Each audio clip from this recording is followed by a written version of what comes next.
This is Guardian Radio, your station for up-to-the-minute news and intelligent, interactive, and engaging conversations. 96.9 FM.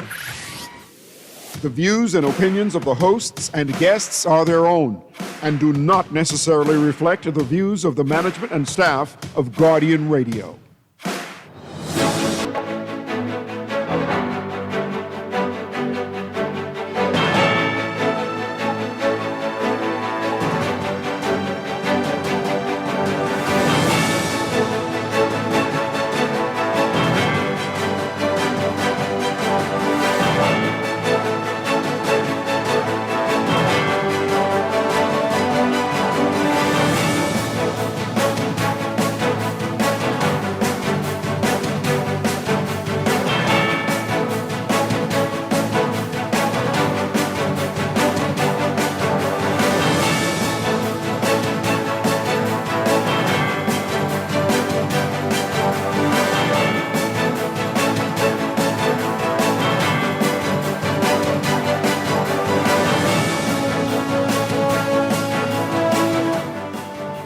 Good morning. An executive of Concord Wilshire says they need information about the Grand Bahama Airport and that would affect timelines for the reopening of the Grand Lucayan Resort.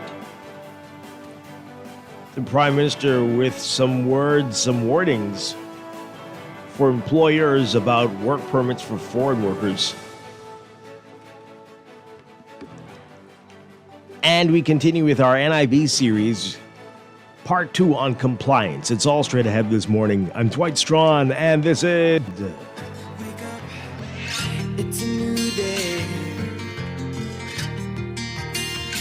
Wake up, it's a new day. It's the start of a new way. Don't you know that it's the start of the end of the old way. Wake up, it's a new day. Wake up, it's a new day. Good morning again, Bahamas. It is Wednesday, July 30th, 2025. This is Morning Blend on Guardian Radio 96.9. Again, I'm Dwight Strachan. In a moment, Chester Robards will be joining us. That discussion with NIB, part of our Morning Blend Business Hour. Before that, though, we'll talk with Genesis about their Fun Run Walk that's coming up. That's all ahead, but first, it's time for the overnight, the latest breaking news from while you're sleeping, and the top national and international headlines this morning.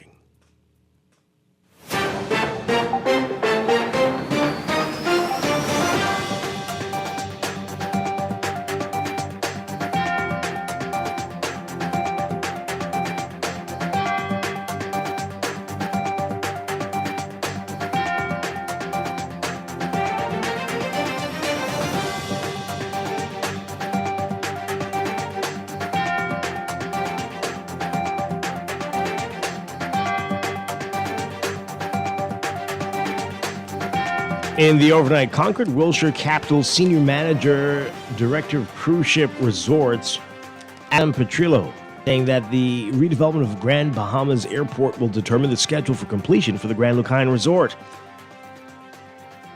Petrillo telling ZNS News during a recent event in Miami that the challenges remain. They are still waiting for the airport to resolve and to be the situation to evolve.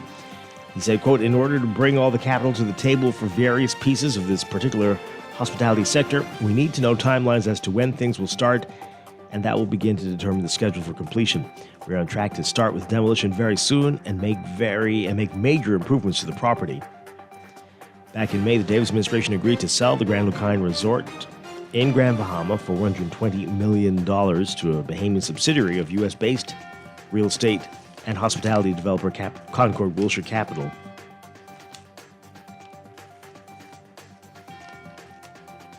The purchase price covers the sale of the 56-acre beachfront resort in Freeport and the adjacent 160-acre Reef Golf Course to Ancient Waters Bahamas Limited. At last report, the government said it hopes to see the redevelopment of the airport completed by 2026. Deputy Director General of the Ministry of Tourism, Investments and Aviation, Dr. Kenneth Romer, said in June that he was advised that great news was coming for Grand Bahama, saying he was optimistic for what the future would bring.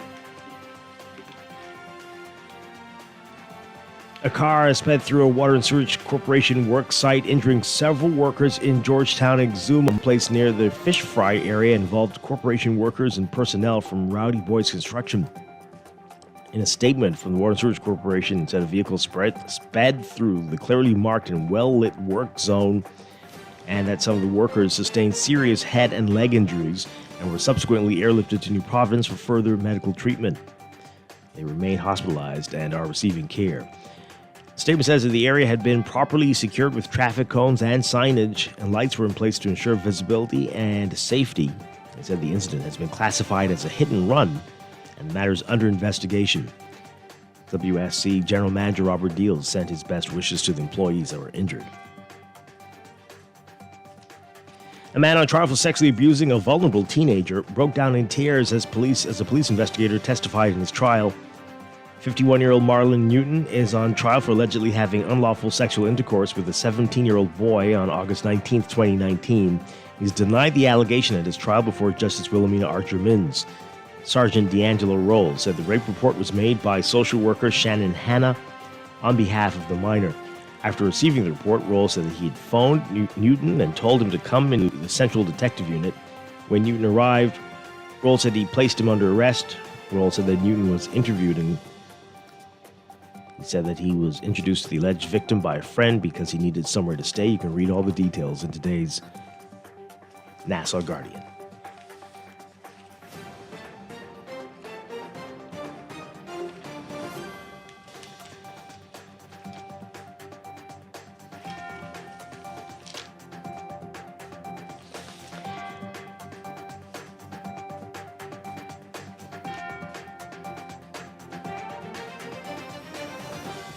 Overseas, a tsunami sent powerful waves toward coastal areas of Russia's Kuril Islands, Japan, and Hawaii, and Alaska after a powerful 8.8 magnitude earthquake struck off the coast of Russia.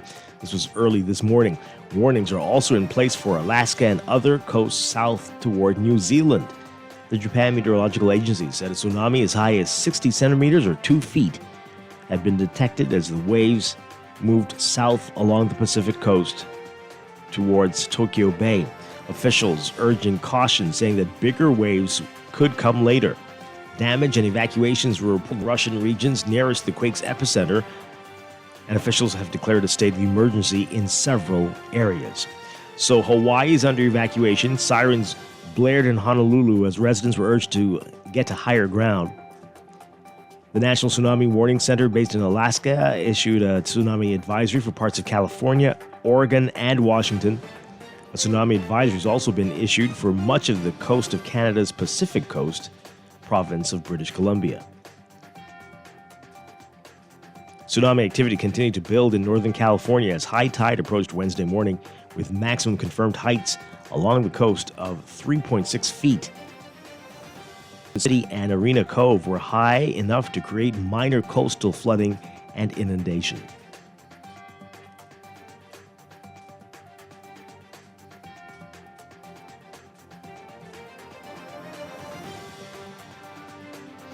Israeli strikes and gunfire in the Gaza Strip killed at least 46 Palestinians overnight into Wednesday morning, most of them among crowds seeking food. The dead include more than 30 people who were killed while seeking humanitarian aid, according to those treated, dozens of wounded people. The Israeli military didn't immediately comment on the airstrikes, but says it only targets militants and blames civilian deaths on Hamas because the group's militants operate in densely populated areas. The deaths coming as the United Kingdom announced it would recognize a Palestinian state in September unless Israel agrees to a ceasefire in the Israel-Hamas war. That follows a similar declaration by France's president.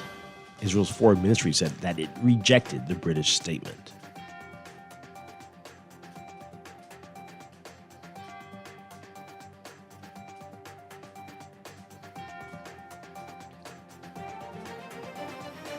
And legislators in Trinidad and Tobago have extended a state of emergency after the Attorney General said the Twin Island nation's prison system has been compromised. He blamed prison officials and even attorneys of helping inmates accused of plotting to kill high-ranking officials.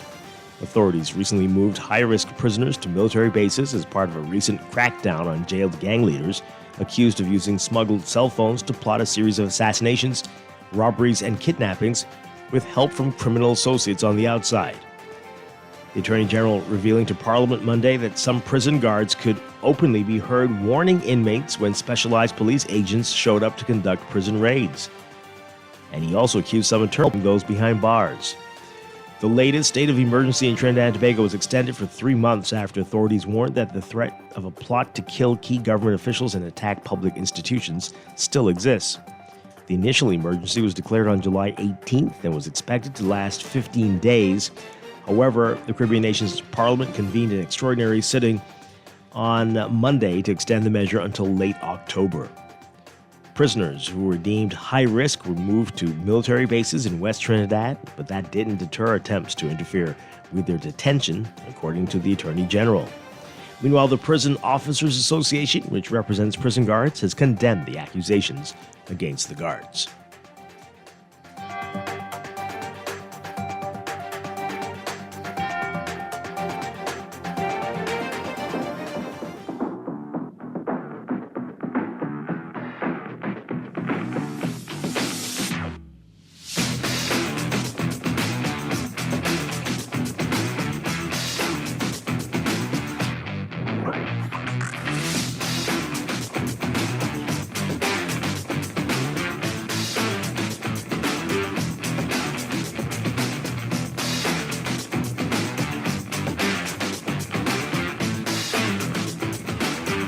It is time for sports, brought to you by Kalik.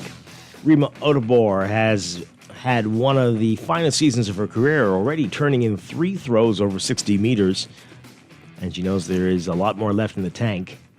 The 2025 Bahamas Association of Athletics Association's Open Track and Field Championships is set for this weekend at the original Thomas A. Robinson Track and Field Stadium. National record holder Odobor will be challenged by youngsters Tasha Stubbs and Dior Ray Scott.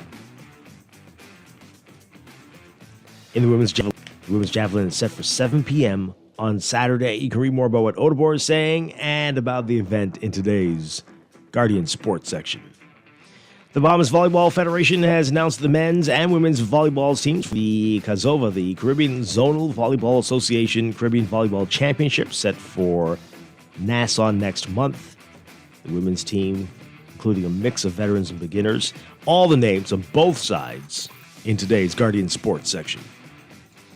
And Bahamian swimmer Mark Anthony Thompson back in the pool Tuesday, competing in the men's 50 meters breaststroke at the 2025 World Aquatics Championships taking place right now in Singapore.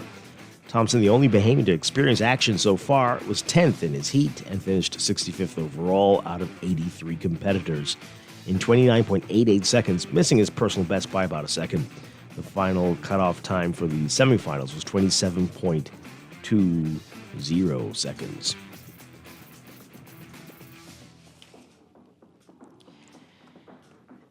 And investigators are piecing together more details on a school football player who blamed the game for his mental health problems, carried out a deadly attack on an office building that is home to the NFL. Shane Tamura killed 4 people Monday before killing himself, spraying the skyscraper's lobby with bullets and then continuing his rampage on the 33rd floor.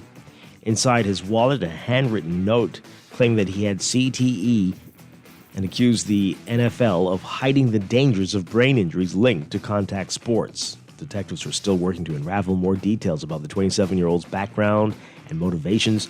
They plan to question a man who supplied gun parts for the AR-15 style rifle used in the attack, including the weapon's lower receiver. Among the dead were a police officer, a security guard, and 2 people who worked at companies in the building. An NFL employee was badly wounded but survived. Tamura, a Las Vegas casino security worker, had intended to target the NFL's headquarters in the building, but took the wrong elevator, apparently. It's unclear whether he showed symptoms to be diagnosed only by examining a brain after death. At sports, Brought to you by Kalik, the beer of the Bahamas, and Pop the Top, back and bigger than ever. Kalik is giving away up to $200,000 in cash and prizes. Purchase your favorite Kalik beer and look under the cap. You could be a big winner. Free Kalik beer, free Kalik merch, or cold hard cash could be yours just for drinking Kalik. Kalik reminds you to drink responsibly.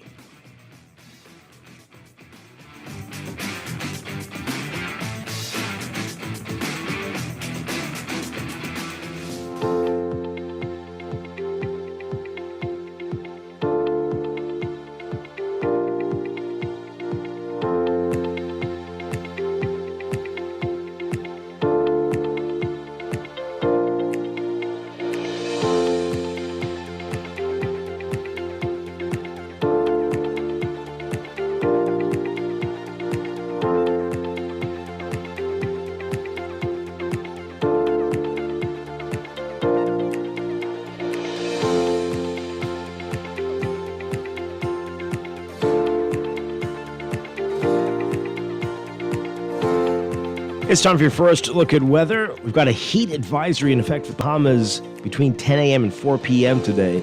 Expect excessive heat values within the lower range of 102 to 111 degrees Fahrenheit. My goodness. A relatively weak ridging pattern coupled with a dry air mass will keep mostly quiet summer conditions across the archipelago, while a tropical wave triggers occasional spotty showers and potential thunderstorms along the westernmost islands for the earlier part of the day. A southerly wind regime and high humidity will drive up the feel-like temperatures we just spoke about today through tonight. So the warm weather and the relatively stable weather that we're going to be seeing, brought on by deep ridging, will carry on through late Thursday, and then a mid to upper level trough will move west across the islands. That's going to bring in slightly higher shower chances through to the weekend and early next week. A more significant shift in the weather pattern will take place beginning Monday night. We'll tell you more about that soon. But again, a heat advisory in effect. Everyone's being advised to limit outdoor activities, wear light colored clothing, and take frequent breaks. Hydrate. It's going to be an unpleasant day. So for today, your forecast for the extreme northern Bahamas, including Grand Bahama, mostly sunny, turning fair tonight. A 10 to 20% chance of showers with afternoon thunderstorms. Winds south to southwest at 10 knots, that's falling light and variable at times. For the northwest, central, and southeast Bahamas, we're looking at sunny conditions, turning fair at night. A 10% chance of showers, 10 to 20% chance for the central and southeastern islands. Wind southeast to south at 10 knots or less, falling light and variable at times for the northwestern Bahamas. East to southeast at 10 to 15 knots for the central islands, and easterly at 10 to 15 knots with higher gusts for the southeastern islands. Temperatures today, highs around 93 Fahrenheit, 34 Celsius, especially for the northern islands. But the heat index will make it feel like it's perhaps 105, 106 Fahrenheit, 41 Celsius, or even hotter.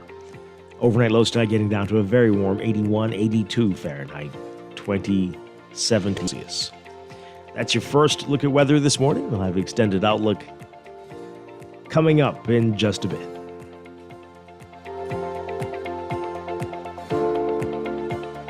Wake up, it's a new day. Wake up, it's a new day. It's the start of a new way.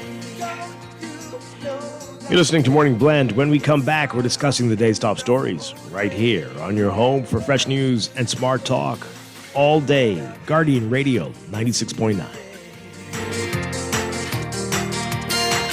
Wake up, it's a new day.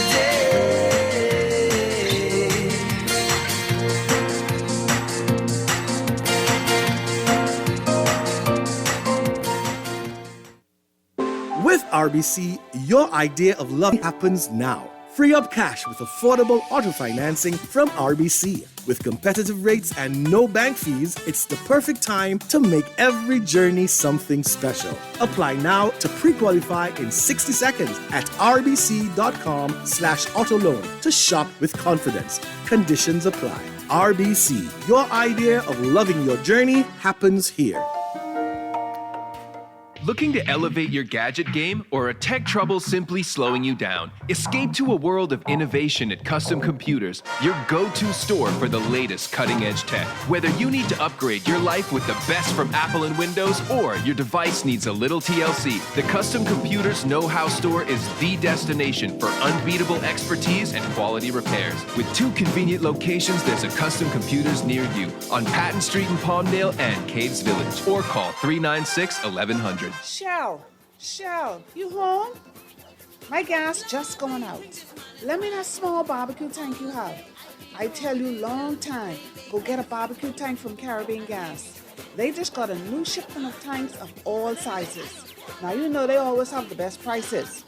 Call them, Caribbean Gas, 361-6007 or 552-9597. You want to use my phone? Here, call them now. For fast, reliable, and impactful printing services, look no further. Let Printmasters bring your masterpiece to life. We stand by our quality products that is second to none. Our affordable pricing and friendly, efficient staff makes Printmasters the ultimate choice for all your printing needs. We can deliver any type of printing services, from banners to booklets to business cards. You name it, we can print it. Let Printmasters bring your masterpiece to Guardian Building, telephone 302-2361. When it comes to hearts at Cleveland Clinic, you can't miss a beat. You seek the best care possible, work with the brightest minds, and leave no stone unturned to get to the heart of the matter. Because understanding is always the first step to overcoming. For every heart in the world, see how we're advancing the future of heart care at Cleveland Clinic today. As a healthcare professional, you dedicate your life to caring for others. But even with the best care, legal challenges can arise. Protect your practice and your peace of mind with medical malpractice insurance from Star General. At Star General, we've partnered with Lloyd's of London to bring you comprehensive professional liability insurance designed specifically for those consulting or practicing privately. Visit our website today so you can focus on what you do best, caring for your patients, while we take care of the rest. Star General, insurance made simple. Are you being smart about yourself from investment fraud and scams with these quick tips? S. Spot scams by staying skeptical and alert. M. Magnify or zoom in and question suspicious offers. If it seems too good to be true, it usually is. A. Always authenticate sources before sharing personal info. R. Report scams to the authorities. T. Trust only licensed financial institutions. Visit centralbankbahamas.com or email exr@centralbankbahamas.com to learn more. wake up. It's a new day. Wake up. It's a new day. It's the start of a new way. Don't you know that it's the start of the end of the old way.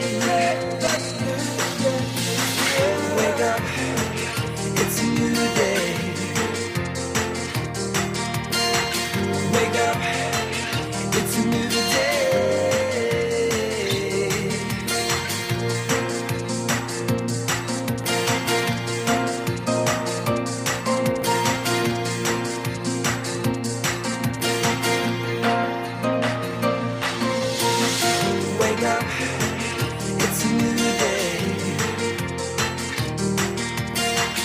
Wake up, it's a new day. Wake up, it's a new day. Welcome back to Morning Blend here on Guardian Radio 96.9. We are streaming live on GuardianTalkRadio.com and on the Guardian Radio app for smart devices. We're also on your televisions on Cable Bahamas, Channel 969, and BTC Flow, Channel 612. You can tweet us at MorningBlend969 or Facebook.com/MorningBlend969. Text us 4224796. Standard text rate supply.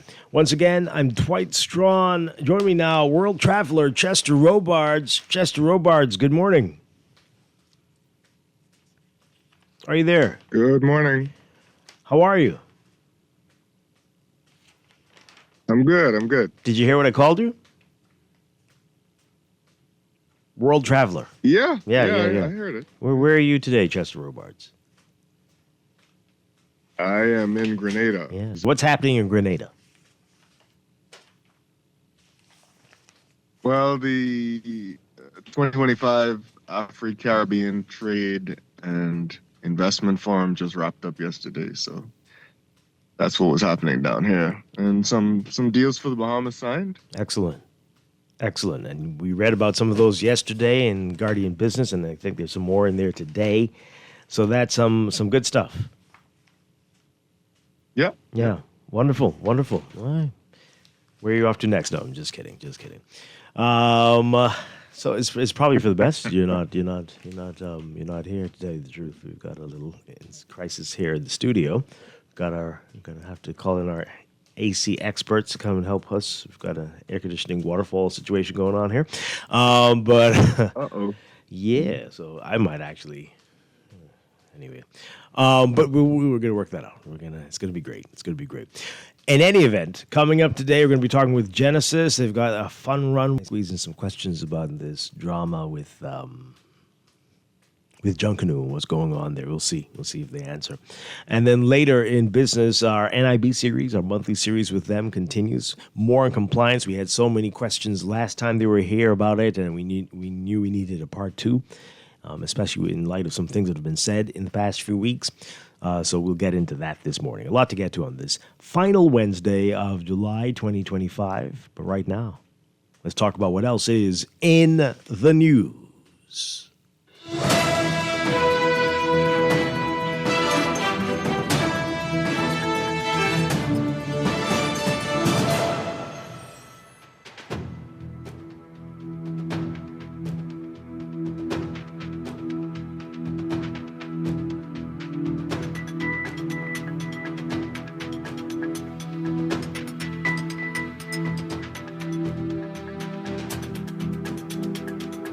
And in the news, lots of great stories I want us to have our say on. The big headline in the National Guardian today, Grand Bahama Airport critical for Grand Lucayan. So Concord, Wilshire, know some timelines to determine how things are going to progress with the Grand Lucayan. It makes sense, right? Travis Cartwright Carroll writing about it today. Concord, Wilshire Capital Senior Managing Director of Cruise Ship Resorts, Adam Petrillo, saying that the redevelopment of Grand Bahama's airport will determine the schedule for completion for the Grand Lucayan Resort. He was speaking at ZNS during a recent event in Miami, saying that they're having challenges because they're still waiting for the airport to evolve. Saying, quote, so in order to bring all the capital to the table for the various pieces of this particular hospitality sector, we need to know timelines as to when we get to determine the schedule for completion. Oh, boy. But we are on track to start with demolition very soon and make major improvements to the property. Back in May, the Davis administration agreed to sell the Grand Lucayan Resort in Grand Bahama for $120 million to BAM's subsidiary of a U.S.-based real estate and hospitality developer, Concord Wilshire Capital. The purchase price covers the sale of the 56-acre beachfront resort and the adjacent 160-acre reef golf course to Ancient Waters Bahamas Limited. Okay, so I don't know. I don't think it's a surprise, but that's, I'm sure, not. It's unsettling to folks in Grand Bahama who are hoping for this to move ahead at a swift pace, but we're all in the same boat, it seems. No understanding of where things stand with the airport. It is almost a mystery, unless you know something we don't know, Chester Robards. I do not. It is amazing how quiet about this. What is going on? I mean, the thing about it is, though, I'm sure the negotiations about the Grand Lucayan were always contingent on the airport. Sure, people were saying that at the time this was announced as well. Yeah. Mm-hmm. So despite him saying that to the news media, he probably knows more than us. It's quite possible. Yeah, but he probably was given some incredible promises as well and is now left wondering, but didn't you all say, Wow. So what do we make of this, folks? Why is everyone talking about anything and everything but this? The Office of the Prime Minister issuing statements on all manner of things, but not about this. What's going on? Anybody have any theories? Give us a call. 323-6232. I'm inviting speculation. Look at that. 325-4316. 325-4259. Call us toll free, 242-300-5720. The government's not saying anything. The Ministry of the Grand Mountain Port Authority. Nobody knows. Nobody's saying anything. People who were parts, because there was a PPP in the works for this, wasn't there? Yep. Yeah. The answer is that things are moving, and I imagine that they are. Which direction? But they're not moving very slowly. I mean, very quickly. Right. But which direction are they moving? In a positive direction? Is it moving towards something being resolved? But don't forget, they always were kind of moving in a positive direction. Were they? It's just been super slow. It's almost like stops and starts. Mm-hmm. Okay. Very interesting. Well, so we'll see what impact this has, this lack of clarity and lack of understanding is going to have on what happens with the Grand Lucayan. And again, why so many people were saying, well, we'll get excited when there's some real development other than talks and wishes I and imagine, dreams. I imagine because this is like 3 years on since the announcement, right? Which one? You mean the airport? The development group. Yeah, it's been a little while. Yeah. Mm-hmm. It's been quite a while. And there must be something in the agreement that says they should be further along than they are for the agreement. So. Yeah, well, that sounds familiar. Yeah, all right, so that's going on. We're all in the dark on that one. This is a really wacky headline, and this story is disturbing in the Tribune. Kids abused at Rangers camp. Huh? Claims of inappropriate sexual behavior, being forced to drink toilet water, and beatings. Police are investigating allegations that children in the Royal Bahamas Defense Force Rangers program were abused during a camp in Eleuthera. Claims that include beatings, being forced to drink toilet water, and sexually inappropriate behavior by an officer. Commodore Floyd Moxey told the Tribune yesterday that the Defense Force launched an internal investigation after a parent filed a complaint prompting the deployment of the Defense Force's intelligence team to Freeport, where the parent lives. Moxey said, quote, "The matter is with the police now." He said a Marine was confined to base for 8 days during the Defense Force's initial inquiry, but has since been released as the police investigation is still ongoing. And he says, our defense summary jurisdiction tells us that we can hold them for 8 days. That 8 days expired basically today, so I guess it's yesterday. A board of inquiry has also been convened to review what took place during June 30th through July 19th at the camp and whether structural or procedural changes are necessary. Commodore Moxey said the Defense Force has held at least one Zoom call with the concerned parents and plans to. One mother who spoke anonymously with the Tribune said her 16-year-old son returned from the camp deeply shaken, describing it as horrible and, quote, literally like a prison. She said he alleged that Rangers were beaten in their sleep, woken up in early hours to perform strenuous exercises under threat of violence, and that some were forced to drink toilet water. While her son was not among those who drank the water, he was reportedly ordered to strip their bedding, okay? Strip their bedding.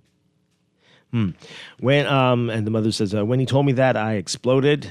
You know what toilet water is? Well, it depends which part of the toilet water. Is it the tank or the bowl?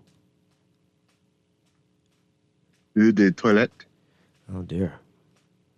If it's a bowl, then we got a problem. You know how much diseases you could get from toilet water? So that right there set me off. I guess all of it is bad, yeah. Right? Who? Well, okay. Well, that is true, too. The water quality isn't all that either. She claimed the boys who drank the water became sick and were quarantined. What? Even more disturbed, an officer simulated a sexual act on 2 boys and called for boy to expose himself and masturbate in front of others.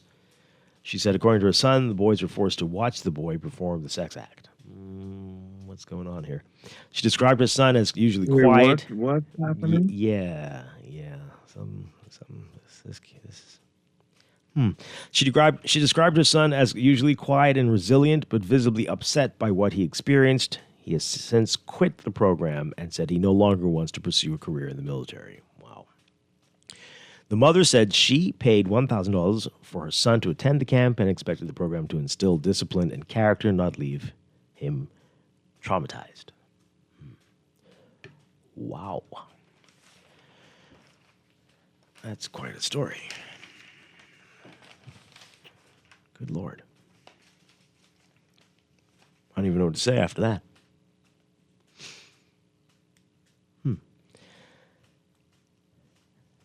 Although we really do have some warped ideas of what discipline is in this place, don't we? Really warped. That's not discipline. Exactly. That is truly torture. Truly torture. Give us a call, folks, if you want to comment on any of these stories. 323-6232. 325-4316. 325-4259. Call us toll free, 242-300-5720. Tweet us, Facebook us, text us, 422-4796. One more story here. Ramming defends against criticism that government is hiring journalists to weaken the media. This is in the Tribune as well. So facing criticism that the Davis administration has weakened the media industry by hiring many reporters, Director of Communications LaTrey Ramming is defending the practice, saying many of those recruited were already at the height of their journalism careers and looking for a change.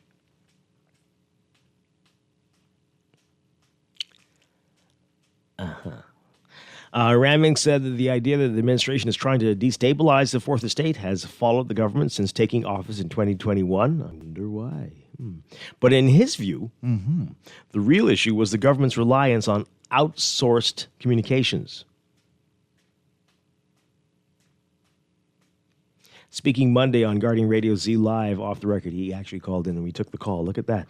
Hosted by former F&M Minister Zhivargo Lang, Ramming said the decision to bring journalists into government roles was influenced in part by practices he observed in the United Kingdom.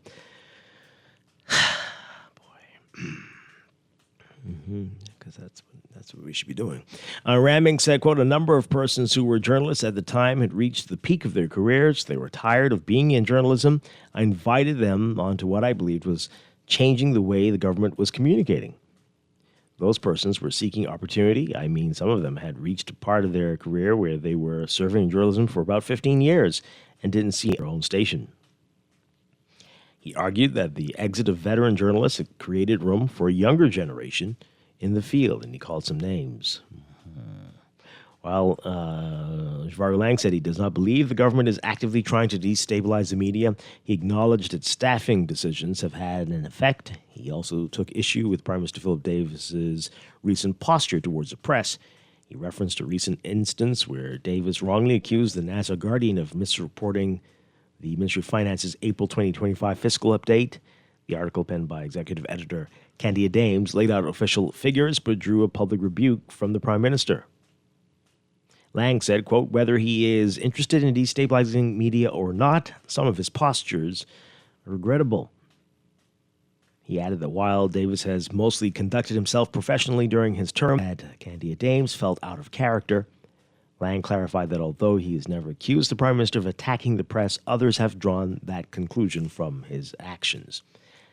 Lang also criticized Ramming for recently filing a complaint with IRCA. In a letter to IRCA CEO Carlton Smith, Ramming asked for a review of whether Guardian Radio has violated IRCA's code of practice. The complaint reportedly followed Ramming learning that Earl Thompson like he just discovered it, okay?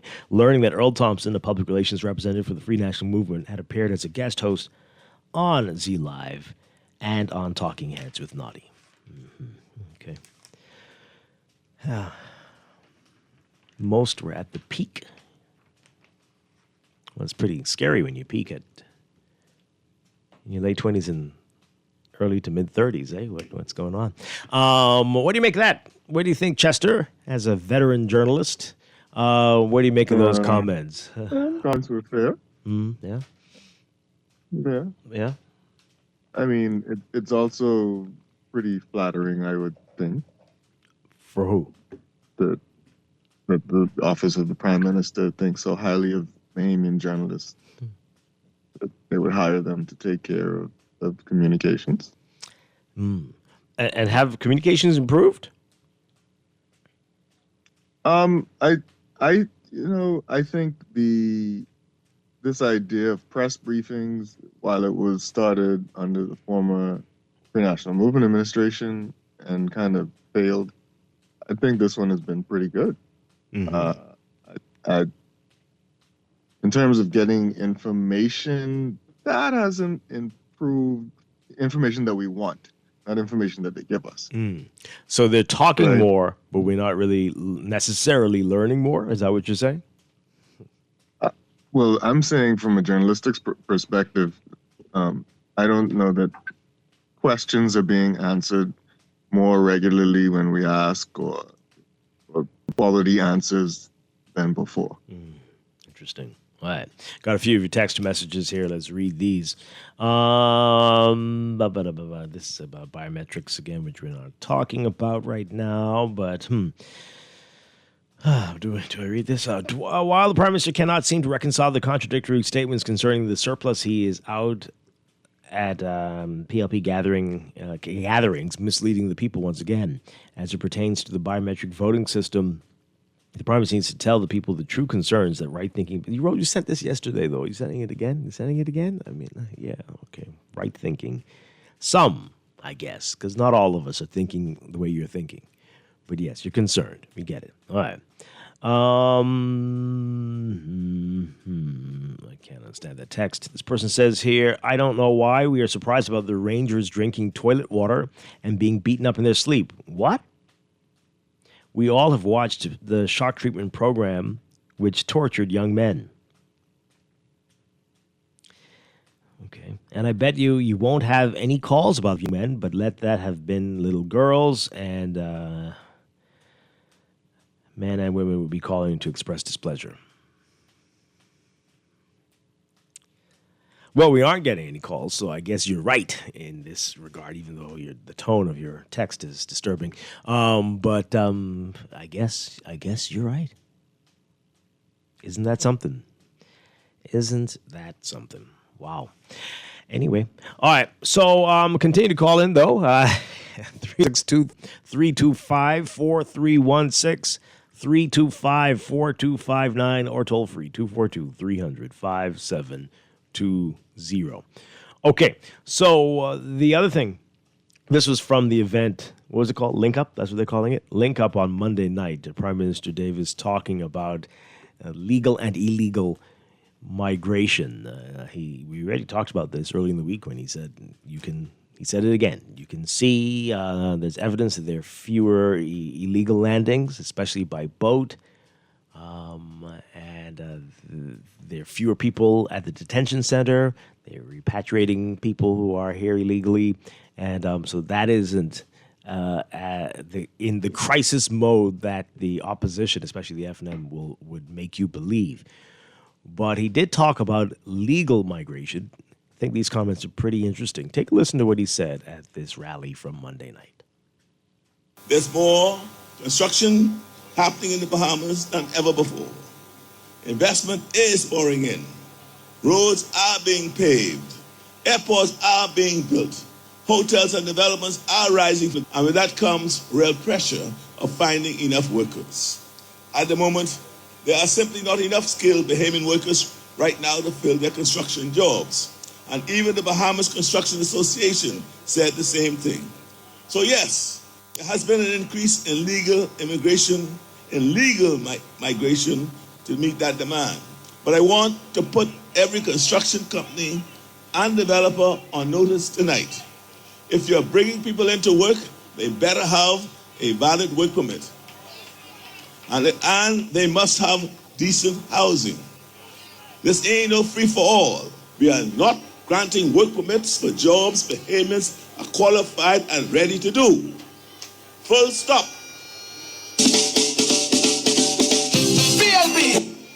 Let me give you a real example. There was back and forth between my office and hotel executives who told us they felt Bahamians could manage audio and sound alone, and that they had seen and they had been using a foreign company. I told my advisor to give them notice in person that I instructed that the work permits be canceled and their workers leave the country immediately. PLPs, you mean to tell me? You mean to tell me after all these years, Bahamians can't run a soundboard and manage stage lighting? And so tonight, let the record show a Bahamian company is now running that sound, visual, and audio system at that same hotel. Okay. Interesting comments there. You hear doing these jobs. There should be Bahamians doing these jobs. No reason for a work permit to bring in somebody to do these things. And especially when it comes to, well, we know that there can be, as he mentioned, the Contractors Association talks about this often, a lack of specific skills, skilled workers for certain jobs. And they've explained that this is the reason why you see so many foreign workers on these sites and on the back of these trucks in the morning. Fine. But as the Prime Minister said, some of these things, it makes no sense, right? And I don't know if you listened to the show yesterday, and you have to wonder if there's a link between this as well. When we were talking about World Day Against Trafficking in Persons, which is today, about why there's some strange people. Strange is not the right word, but people that in just a few years past, you would have been surprised to see foreigners in these fields, doing this job. A whole lot more cashiers who clearly did not grow up in the Bahamas. Pump attendants. Why? Why would there need to be foreign pump attendants at a gas station? I don't understand what's going on. And so are we... Are they foreign on paper? They certainly are Bahamians. They're not Bahamians. But are they foreign on paper? What do you... I haven't asked. I'm making certain suggestions here. Okay. So, when it comes to... And this is the challenge we have when it comes... I don't even want to go down this road. You can tell when people aren't from the Bahamas. Right? I'm not just talking about people from Haiti. And in a number of places you go, there are people who are not Bahamians and not of Haitian descent who are working. And wait, the way that there isn't a Bahamian who could be doing this. You're a cashier here?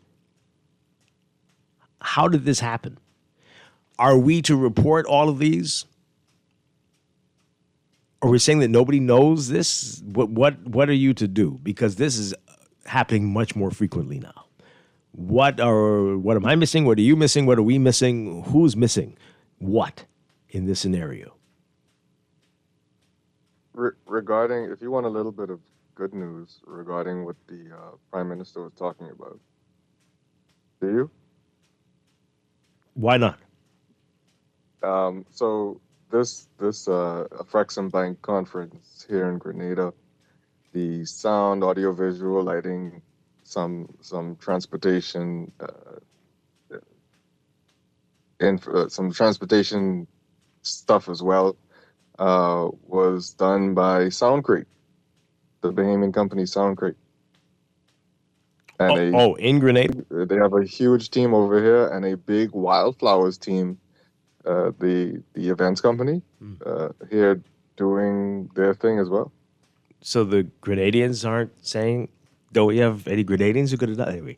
Well, that's great. That's well. So what? I mean, I don't know what the bank did in terms of looking for people here, but obviously Soundcrate had to hire people here as well and equipment here as well, even though they got the contract to do the entire forum. Okay. Well, that's great stuff. It just might mean that Grenada didn't have enough of what they needed to put things together.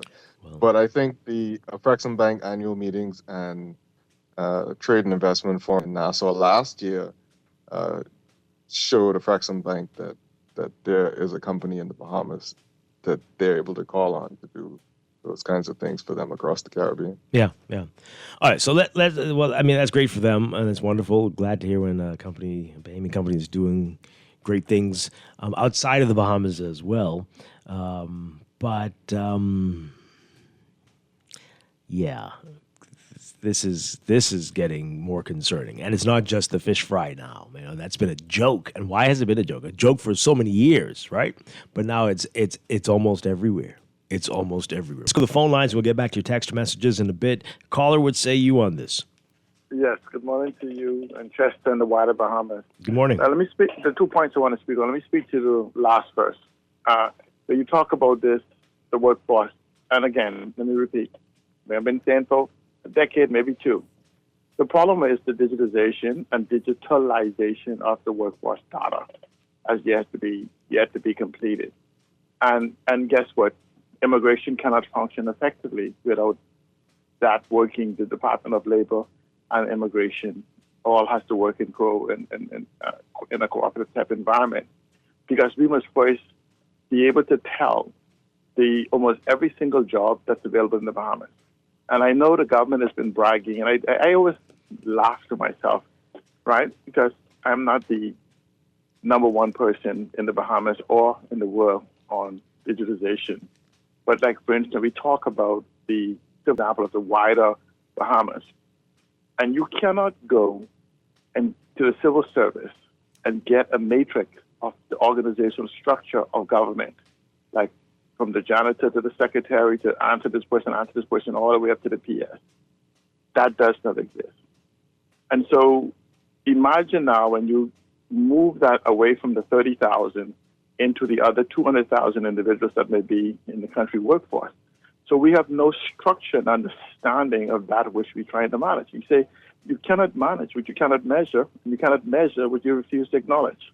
And so we act as if, though, 225,000 people within our workforce, whatever, is this tremendous structural thing that we have to understand and comprehend, when you could probably do it with one laptop once you make the decision of what you want to do, where you begin to document the skill set, where they work, where they're working. And I think the letter in your newspaper by Rabbi Common Sense touched on the fact of what just a digital ID does, allow integration all the way through. And we talk about the millions and millions. I mean, literally speaking, since the beginning of the 21st century, we have spent about $3 billion on technology and digitization in the Bahamas. And ask yourself, what could we really do? All right. Well, I mean, that's all well and good, but because what I'm saying, Dwight, is because it then ties into education. Because now we could have a gap analysis that tells us where we are and where we need to be. But we don't need a study to tell us we don't need to bring in a foreigner to be a cashier at a gas station. Something else is going wrong here. Something's going on here. What's that all about? What is going on is people are saying, is using the excuse that we can't find people and there's no checks and balance to verify the availability. Then you'll have labor say, oh, ain't nobody put in our database. That's the problem. The problem is an ad hoc system where we talk about technology. Okay. Like an example, we believe putting something in a computer's digitization. This is why you hear people screaming about, oh, the driver's license is digitized. Digitized what? The old NIB is digitized. You can't use those cards. You can't. They're not done anything. And even our passport system is a data silo. But then you have experts have no understanding of this, talking about it every single day. Yeah. And so then the leadership hides behind this while we say different things. While the Prime Minister speaks about the need for digitization, data colonization, and all these other different things, but shows nothing on how he would resolve it besides talk. Okay, thanks a lot. Let me just let me just get to the airport quickly on this. Really quickly. We need 600,000 passengers a year to break even if the airport just uses a $25 per passenger revenue total. So that comes to end with 11,000 people per week to come to Grand Bahama. Other than that, the airport will be operating in the red. Conservatively, we need 15,000 throughput in the airport to pay for what they claim that we need to spend, that $150 million. The question is, 15,000 people a week coming to the airport cannot stay in the Grand Lucaia and all the hotels and even the bed and breakfast in Grand Bahama cumulatively. So the question is this. We talk about this airport in the same way we talk about everything else. Why haven't they? Is this another secret operations that they couldn't lay out the strategy, even if we haven't started yet, to say this is what the airport is, this is what it's going to cost, this is what it's going to build, and this is the amount of tourism traffic that we must bring through the airport to get it there? Because then now we will know, guess what? We will know just how much rooms we need to have. We just need to know what type of destination infrastructure to entertain them and keep them going. And because we talk all the time, prepare yourself. But no one could tell anyone what they need to prepare for. It becomes a sound good, hope is the new dope type environment. And we need to get away from that and begin to bring evidence-based, data-based discussions and planning to our country, or we're going to keep pissing into an excuse the expression for the next 5 years or whatever. Thank you so much. Okay, thanks a lot. Back to the work thing, I think you made a great point there. Is that what folks haven't put in that they want to be a pump attendant on our database? They haven't put in that I'm a skilled cashier at mom and pop supermarkets. And so is it that what's holding this back and causing folks to say they can't find anybody? Boy. Let's take another call. Good morning. You're on the air. Good morning, caller. Hey, good morning, Dwight. Hi. Yeah, Dwight. Dwight, the only problem we have in this country, Dwight, only one problem we have in this country, Dwight, because, Dwight, I called you. You could hear me, Dwight? Yeah, we can. Yeah, Dwight, I was calling you a little while from the beginning of this year, trying to experience the influx what is experiencing in our, just like how you could see what's going on in the work, right? You could imagine the dynamics, what is being changed in our neighborhoods, right? When we wake up, you don't even sound like you inside the Bahamas no more, right? Because why? All you could hear is foreign sound and scent, right? The Bahamas don't even smell like the Bahamas no more, right? Right? Hello? Okay, I'm trying to follow. Mm-hmm. Yeah, Dwight. Dwight, we have a corruption problem, man, Dwight. And until we can get past this corruption problem, because for our Prime Minister to come and stand up in the front of our face and tell the Bahamian people who experiencing the influx of the immigrants in this country is ludicrous. The culture and the dynamics of the Bahamas will not be no more if this allowed to continue, man. You know, this is not about hating people, you know, Dwight. You know, I don't want you to believe this is about hating people or trying to talk down or make people feel less than humans. You know, this is about protecting the Bahamas, right? And because at the end of the day, everybody is responsible for protecting their country, you know, Dwight. Okay, thank you very much. You know, you're talking about something very different from what we're talking about, right? We're talking about whether there is a need for a lot of the migrant workers that we're seeing. What you're saying is going down a different road, and a dangerous one too.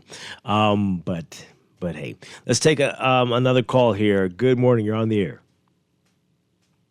Are you there? Yes, we do not have. Hi, this caller says, you're absolutely, this texter, you're absolutely right. Why do we have so many foreign cashiers, tire repairmen, packing boys, and girls who can hardly speak English working in the Bahamas? Bahamians should be doing these jobs. They are not specialized jobs. This is what we're saying. Like, this isn't making sense. And there's so many people who are looking for work. So many people looking for work. Is it the qualifications, Chester? I know I've got a young nephew looking for something. And the requirements, I mean, he's been told this is a long, lengthy list. No one ever told me that I need to present this when I was applying for work. But this is for an entry-level job, the arm's length of requirements. And you're like, wait, did that person do this? Were they required to do this? And if they're from a different country, where do they get the 3 character references? Anyway, beat that. Did they need 7 years of experience? My God. It's insane what's going on. You're like, well, I don't think this person met the requirements. It cannot be. and NIB and NHI and all those things? How would they have NIB? So you went and got a work permit, or did you get a work permit? What is going on? And maybe we need to say exactly where we've seen people, and you have to wonder why everybody at this restaurant clearly just arrived in the Bahamas a few years back, if not last week. This person says here, to add to what you said about foreign workers, I observed them at barbershops, also liquor stores, and liquor stores owned by Bahamians. Something's not adding up. And these are the same folks who are going to get on the radio and talk amongst their friends about how these foreigners are changing the smell of the Bahamas. So something is up. Something is not connecting. They're saying foreigners are packing the groceries in a bucket. It's been happening. The government is playing. I hope they saw what happened in Turks and Caicos this week. Keep playing around. And see, you don't have to go there. They're having some major issues with Turks and Caicos in terms of gang violence, and the officials there are saying they believe it's Haitian gangs. But we need employers to be honest and upfront. And we need the government to tell us what they expect us as citizens to do. Call folks out. And if we call the Department of Labor and say, hey, this can't be right, what will the response be? What will the response be? So many questions. We're going to pick this up on the other side. This is Morning Blend. We're going to news and be back with more here on Guardian Radio 96.9. Stay with us. Guardian Radio 96.9 FM. Streaming on GuardianTalkRadio.com and the Guardian Radio app. Nassau, Bahamas.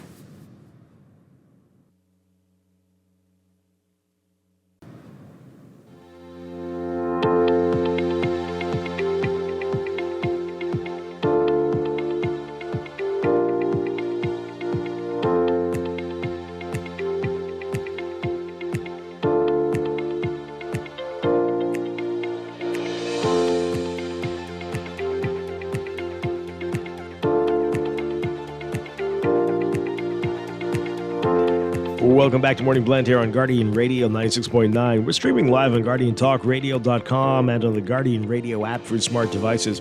Also on your televisions on Cable Bahamas Channel 969 and BTC Flow Channel 612. You can tweet us at Morning Blend 969 or Facebook.com/MorningBlend969 4796.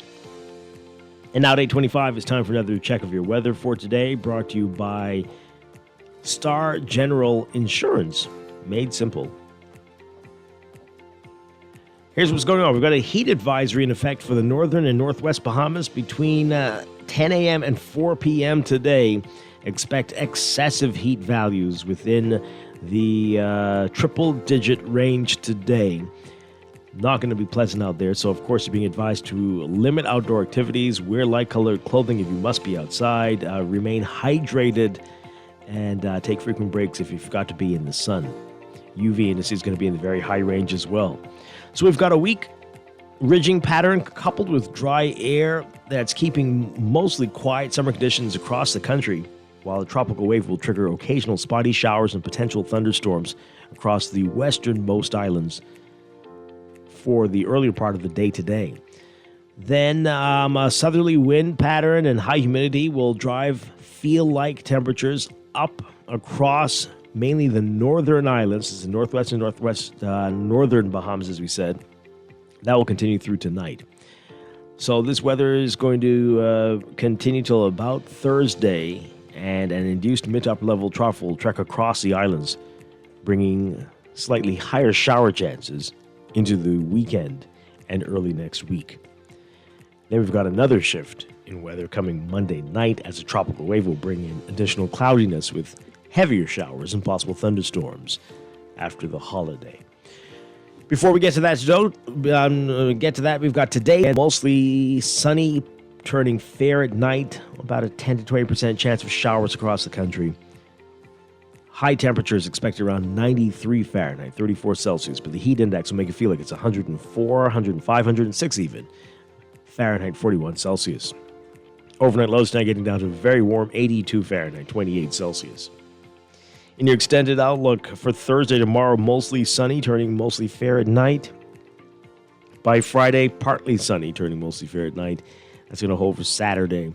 By Sunday, a mix of sun and clouds for the northern Bahamas, turning partly sunny to sunny across the rest of the country. And Monday, partly to mostly sunny with a mix of sun and clouds by late afternoon. Rain chances start to inch up Monday into Tuesday, where we're expecting a nearly 40% chance of showers and thunderstorms, partly cloudy to cloudy conditions throughout the day. Tropics acquired as well. No tropical cyclone formation expected during the next 7 days. That's your morning blend weather check, brought to you by Sherwin-Williams Paints. Walls looking a little owl. Swing by Sherwin-Williams for a fresh coat of wow. Best customer service, bold colors, and bargain prices. They've got it all. Sherwin-Williams. Let's roll.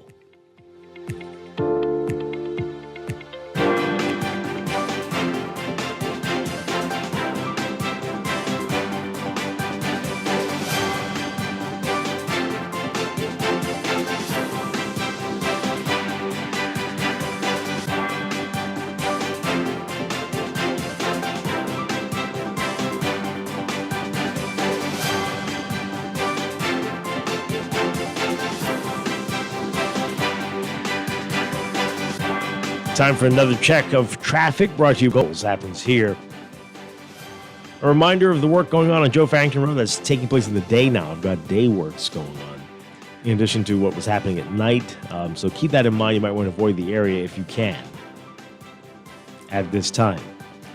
In your real-time traffic, we are seeing some slow-moving traffic on Milo Butler Highway north of Fire Trail near Harold Pond. As you continue on to Tonic Williams-Darling Highway in the northbound lanes there, you'll see that. Blue Hill Road busy for you just near that hill heading over to Independence Drive. And East Street north of Soldier Road, slow-moving northbound traffic to the roundabout with East-West Highway. Robinson Road looking busy for you as you get west of Soldier, heading westbound into the Old Trail Road and East-West Highway intersections. Pockets along Soldier Road north of that intersection with Prince Charles Drive as well. Seeing some slow-moving traffic. That's your real-time traffic in your Morning Blend Traffic Alert, brought to you by NUA Insurance Agents and Brokers. Get a quote however it suits you. Stop by your nearest branch or get an instant motor quote online at nuainsurance.com. Quick questions or big decisions, we've got you covered.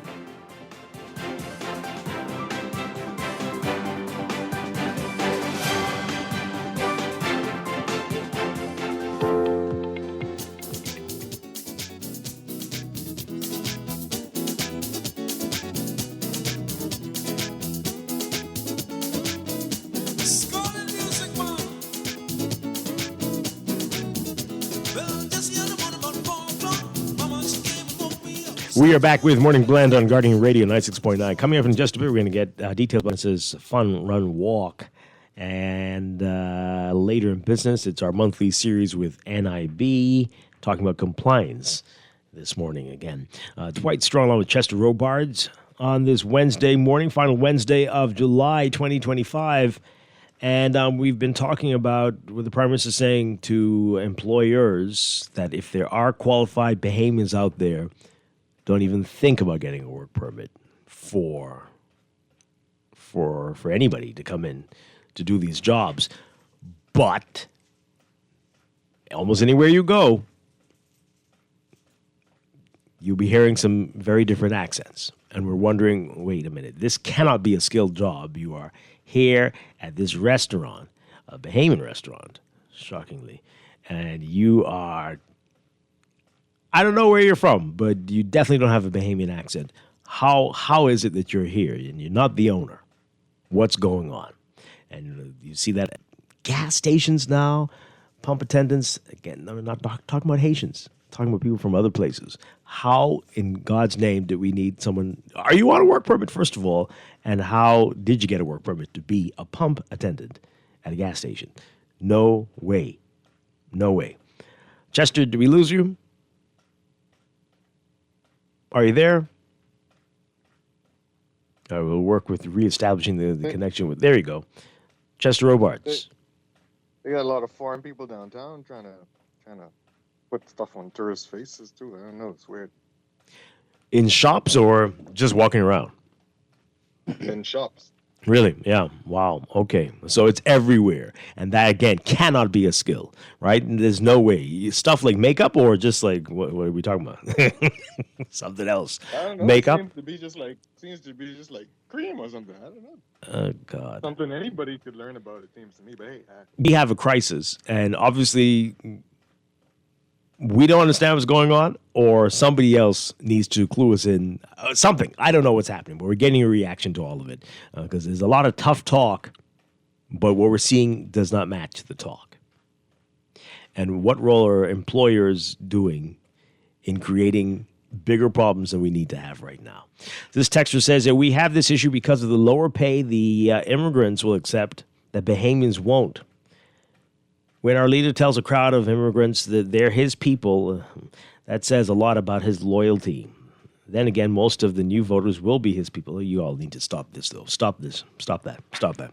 Okay. The lower, so are they getting paid below minimum wage? Is that what you're saying? I mean, how low are they going? And again, so I'm sure it's costing you, unless they didn't get a work. What's going on? It's not cheap to get a work permit. You're going to get a work permit to pay somebody less than you would have to pay a Bahamian. Doesn't it work out in the end? Or you just really hate Bahamians? What is the deal? What is the deal? Speak up. And again, these are the same people who are going to be walking around here telling you that, oh, these illegal migrants are taking over. But they have hired only foreigners. What is that? Let's read another text before we get to the text message, the calls. Dwight, if we, it can't be about qualifications because you will be overqualified. Who will be? Who? To be a pump attendant? There are plenty of people who barely have a high school diploma who cannot find work now. And when they do, a long list of requirements that you have to want to do, those other people have to do this too. It's the pay, Dwight. The Bahamians are not willing to do these jobs. That's the humans, the Bahamians, want higher paying jobs, but unfortunately, oh wow, why did they put that? The Bahamians want higher paying jobs, but unfortunately they don't qualify for those higher paying jobs. So the employer must find people who are willing to do the jobs for the pay that they're offering. Is it that simple? Is it really that? Can you explain the work permit application process for the sake of your listeners? I think that would be helpful. Is it the government or is it us, Bahamians, hiring the foreigners? That's what we're saying. Why only blame the government? Who's blaming the government? Why only blame the government when it's us hiring them? We need to find out why. That's what we're saying, right? What's going on and what can the government do about it? That is exactly what I stopped at a tire shop in the Engliston area, and basically all the men there spoke Creole. I agree with the person who texted about the popular food store where just about all the packers are Haitians, just a few Bahamians. In fact, there are 2 franchises that are famous for this. Another one of the issues that the government, immigration is a money maker for the government. So the more people sign up, the better. Let's take this call. Good morning. What say you on this? Good morning to both of you. Hi. Yeah, you really can't underestimate the amount of money that the Department of Immigration makes every year, because I remember one of the ministers sometime in the past boldly saying how much money they made, and they're doing very well in the money-making business. So that goal is probably why, this government has the power to actually sink or cause the Bahamas to swim. But to use migration as a football, political football game could actually backfire, because when you really think about it, what happens to a country when a government seems to be protecting the migrants over its own citizens? And maybe that's something that PLPs need to consider when they go to the polls this time around. What's going to happen to us when we are replaced by persons who are willing to earn less than us? by the same government that we support. Think about that, you PLPs. Thanks for taking my call. Yeah, but I mean, all the governments so far seem to be doing this, right? Yes. So- when Obama had the chance to actually increase the actual minimum wage in Haiti. No. I mean, the in the Bahamas, all Yeah, the okay, governments, the administrations in the Bahamas, because this is not a new thing. It seems to be getting worse, but it is not a new thing. And it seems like this work permit, again, in quotation marks, because we have to question whether they have work permits, whether this has been the modus operandi for so. So, is it? You want me to tell you some stories Pendleton told me? Come on, man. I know what I'm saying. Okay. Okay? So this is the tool. See, this time around, I think this government is trying to use migration as a tool. And the numbers to actually replace the indigenous, so they can do a good job at it. That's why I say if Mr. Pinto continue getting rid of his shore seats, Jesus, help us, eh? Okay, well, I don't know who's going to help us. Let's hear from this caller. Good morning. You're on the air. Hi, good morning, caller. Hey, Dwight. Hi. Yeah, just 30 seconds. Chester, this is the question I have to ask. The Prime Minister made a very important point in his thing. He mentioned housing. This is something I've been trying to get for 3 years, and the housing minister says just this year alone, they've had 2,500 applications for new applications for housing. These 15,000 work permits, is there a inventory of where they are living in these housing accommodations? Then we have supposedly 50,000 undocumented people. Like, where are they living in this housing? You know the answer, and you know very few employers care. This is a serious crisis. Thank you so much, Deanna, for reminding us of that point. Yeah, the housing matter. What are they doing to ensure that the employers are proving that they have provided the accommodations for these people? Is there a requirement? They say this stuff, but is it really true? Caller, good morning. You're on the air. Are you there? Hi, good morning. Hey, my brother. Chris Davis here. Hey, good morning. Yeah, man. I don't like to call in on topics like this. However, I felt that I definitely needed to say something. Because, this word xenophobia is a hot button issue. And we have to be careful when we have discussions about immigration, particularly for our brothers and sisters to the south. And yes, they are brothers and sisters. We have to be careful to remain humane, right? And the last call, I don't know if it was a caller before I came on, I understand the point he's making, but a lot of it is very troubling. And you can draw parallels with the very racist replacement theory that you see coming out of early 20th century eugenics, this idea of being replaced by another nationality. And when they know another nationality, that's nationality just deals with geopolitical loyalty, right? And when you're using words Bahamians, all of it is just completely erroneous and not based in fact, right? So what we need to do is calm down, have an honest discussion on these issues without conflating these issues and making erroneous statements as if we are indigenous Bahamians and all of these things, because we are inextricably linked to our neighbors, not just Haiti, but the United States, Cuba, and everything, And so you can tell me that Tillet, LaRoda, that these names are not quote-unquote Bahamian names, So we need to stop with that, and we need to really be responsible in these discussions. And the xenophobia is rife on every station, as you know, and I know that you are typically stressed out when talking about these things, right? Yeah. So this is a point we made with a caller earlier, that getting into some things that we're not talking about. We're talking about just what we're seeing with workers questioning whether they do have work. Did we lose Chris? Whether they do have work permits for these jobs that Bahamians could very easily. This is the question. So it's not about taking over, not about any of that type of stuff, but just about what is really happening in terms of employment in the country and why we seem to be having this crisis when there are, and it seems to be a crisis because there's tons of Bahamians who say they're looking for work, but everybody else seems to be working. Let's take a couple more calls because we're running out of time in this segment. Good morning, caller, you're on the air. Good morning, Dwight, and good morning, Chester. Hi. Dwight, with the I think three callers above me called, what he was saying, and then what the gentleman was talking about, the xenophobia, you have to realize those things are all connected, because when we see what we see, like you was talking about, who are hiring these persons or where these persons are working, or how is it that they're working, like to the gas stations and the restaurants and stuff. Some of these persons who run these places are the ones who get hired. And then these places are paying cash wages versus paying through the bank, so these people can get these type of jobs. Because if they were paying through the bank, a lot of these people can't get a hold of a job, because how would they be paid? They can't get a bank account. Yeah, this is what we're saying. So a lot of these restaurants and stuff is owned and run by these persons, And the gentleman was saying, I think it's Chris.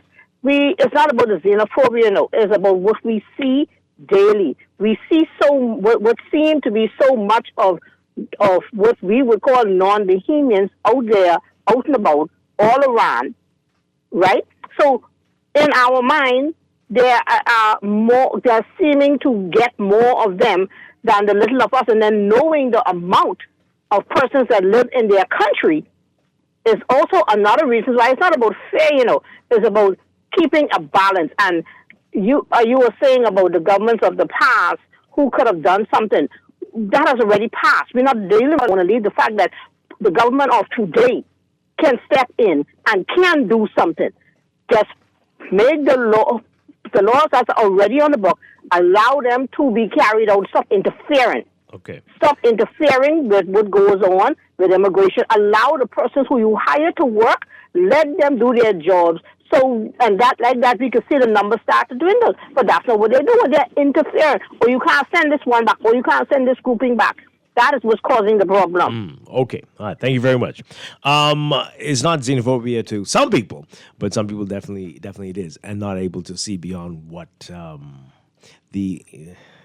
it's a lot of different issues on the table, and they're all getting blurred together. We're trying to focus on what seems to be happening with supposedly legal migrants, whether they are doing what their work permit says they're supposed to be doing. And explain to me why you're working as a pump attendant and you're not from the Bahamas. Chester, can you make it make sense? Are you there? No. One more call and then we got to go. Good morning, caller. You're on the air. I'm here. Hey, Dwight, good morning. Hi. Listen, this whole idea of the work permits in the Bahamas it's been a problem for some who've only paid lip service to it because it's a political appointee who authorizes the work permit. The process of a work permit in the Bahamas is not an easy one. So to the extent that people get through the system, it's the fact that they're getting help. If you're able to show up on a job with a work permit and a job as you would be contesting that you don't think a pump attendant should be foreign, that speaks volumes. It seems as if what we've always suspected is just happening now in plain sight, that the work permit system is not as sterile and as legitimate as it ought to be.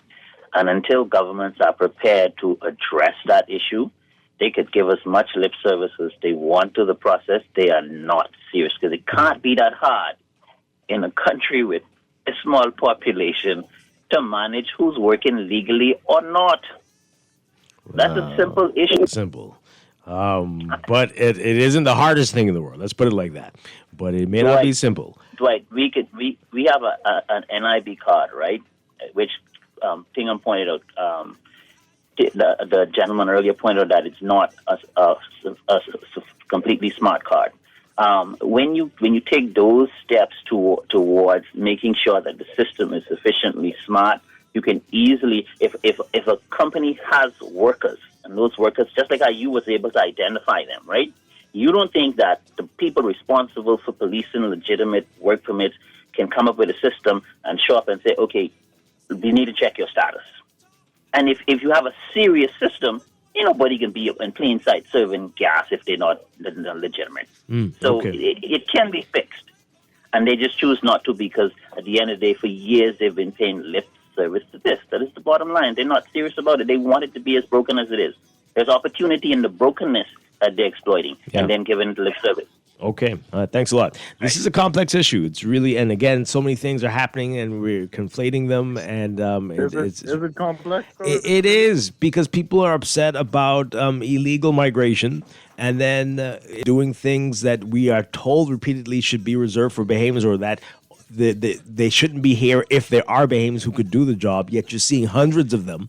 It really causes some But the process isn't complex because we have rules and laws. They aren't complex. They're in place. Where the complexity is. Well, obviously, in fact, they continue. It must be. Why are they continuing? And seemingly getting worse. So it's not complex. It's just a lack of following the rules. Just wickedness then. Yeah. These text messages here as we go to the break. This person says here, Christopher Davis needs to stop confusing xenophobia with nationhood and the perseverance of what are all things Bahamian. We are tired of the deflection on this immigration crisis. We have a problem. Turks and Caicos has basically no identity thanks to illegal migration. I'm speaking as a belonger of Turks and Caicos. Okay. This person says here, the issue we have in this country now is not based in xenophobia. It may have been co-opted by bigots, racists, and the core issue here is that our immigration laws are being sidestepped in a quest to explode the population.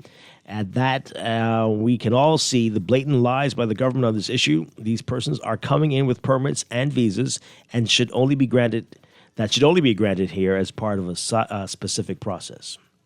Well, there's lots of rumors about that, too. We don't know how accurate that is, but it's concerning. We're going to have to pick this up. Chester? Were you saying something? Finally, don't forget the government and the political parties also hire foreigners to do things from where there are Bahamians, I'm sure, available. Ooh. Wow. Shots fired right there at the end there. That's going to be the word as we go to the break. Hey, this is Morning Blend on Guardian Radio 96.9.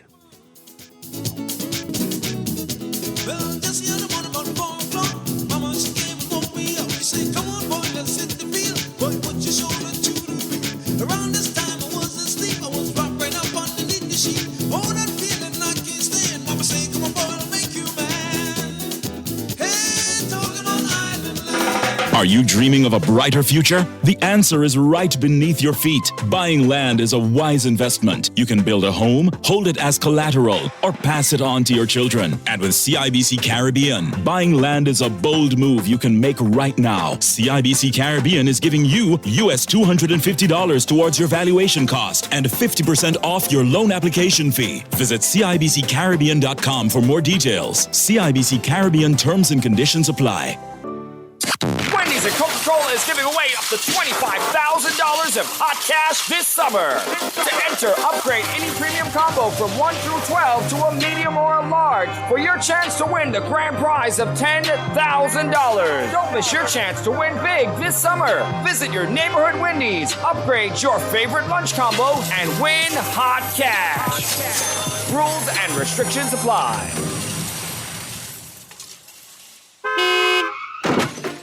No one likes a fender bender. Oh, man. From a little scratch to a full mashup, NUA Insurance has got you covered with auto insurance tailored to fit your needs and budget. For affordable rates with free on-site accident assistance, visit us online or in branch and just ask us. NUA Insurance. Ask us because we've got you covered. In the world of business, technology is not a choice, it's a necessity. And for businesses that demand excellence, there's only one choice for unparalleled support and cutting-edge technology. Custom Computers. You have challenges and we have solutions. Computing, networking, storage, and printing for enterprises large and small, aligned with premium brands like HP, Microsoft, Konica Minolta, and more.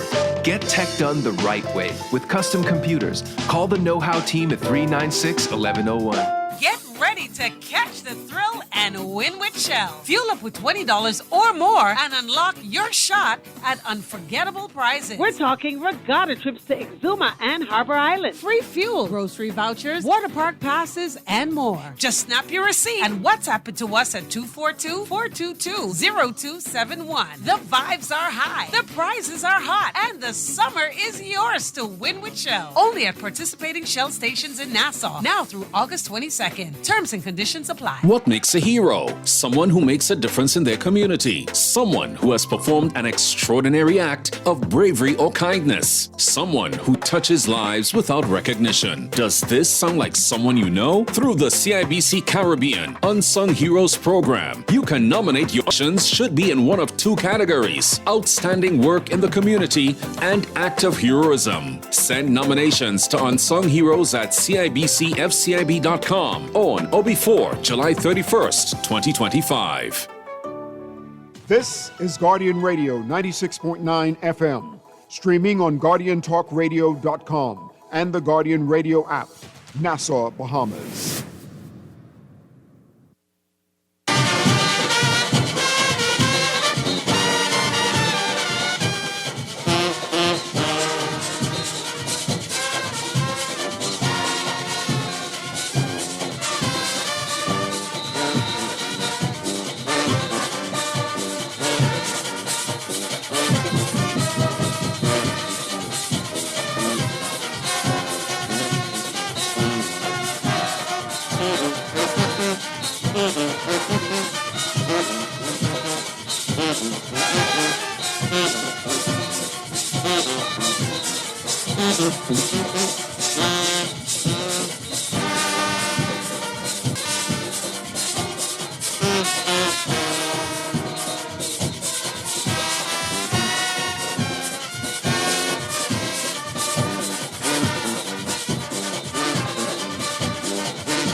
And we are back with Morning Blend on Guardian Radio 96.9.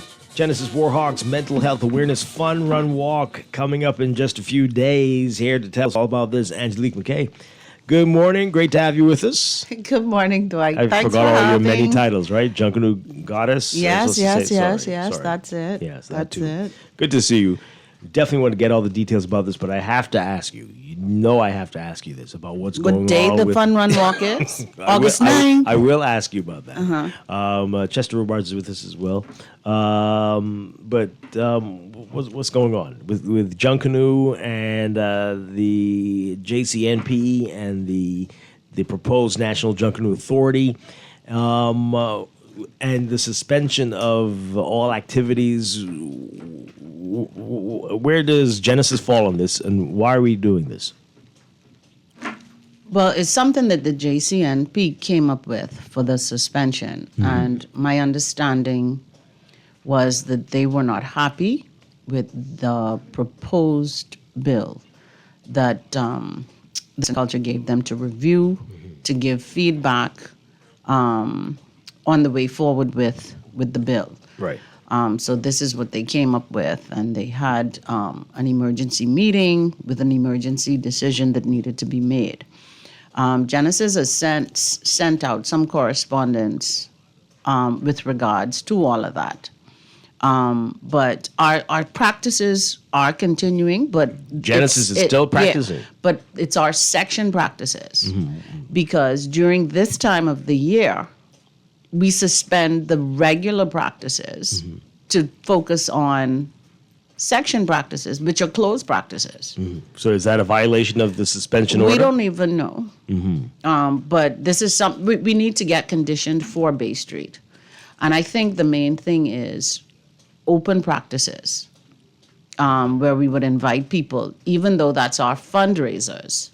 But like I said, during this time of the year, from our inception, this is the time where we do closed practices, right?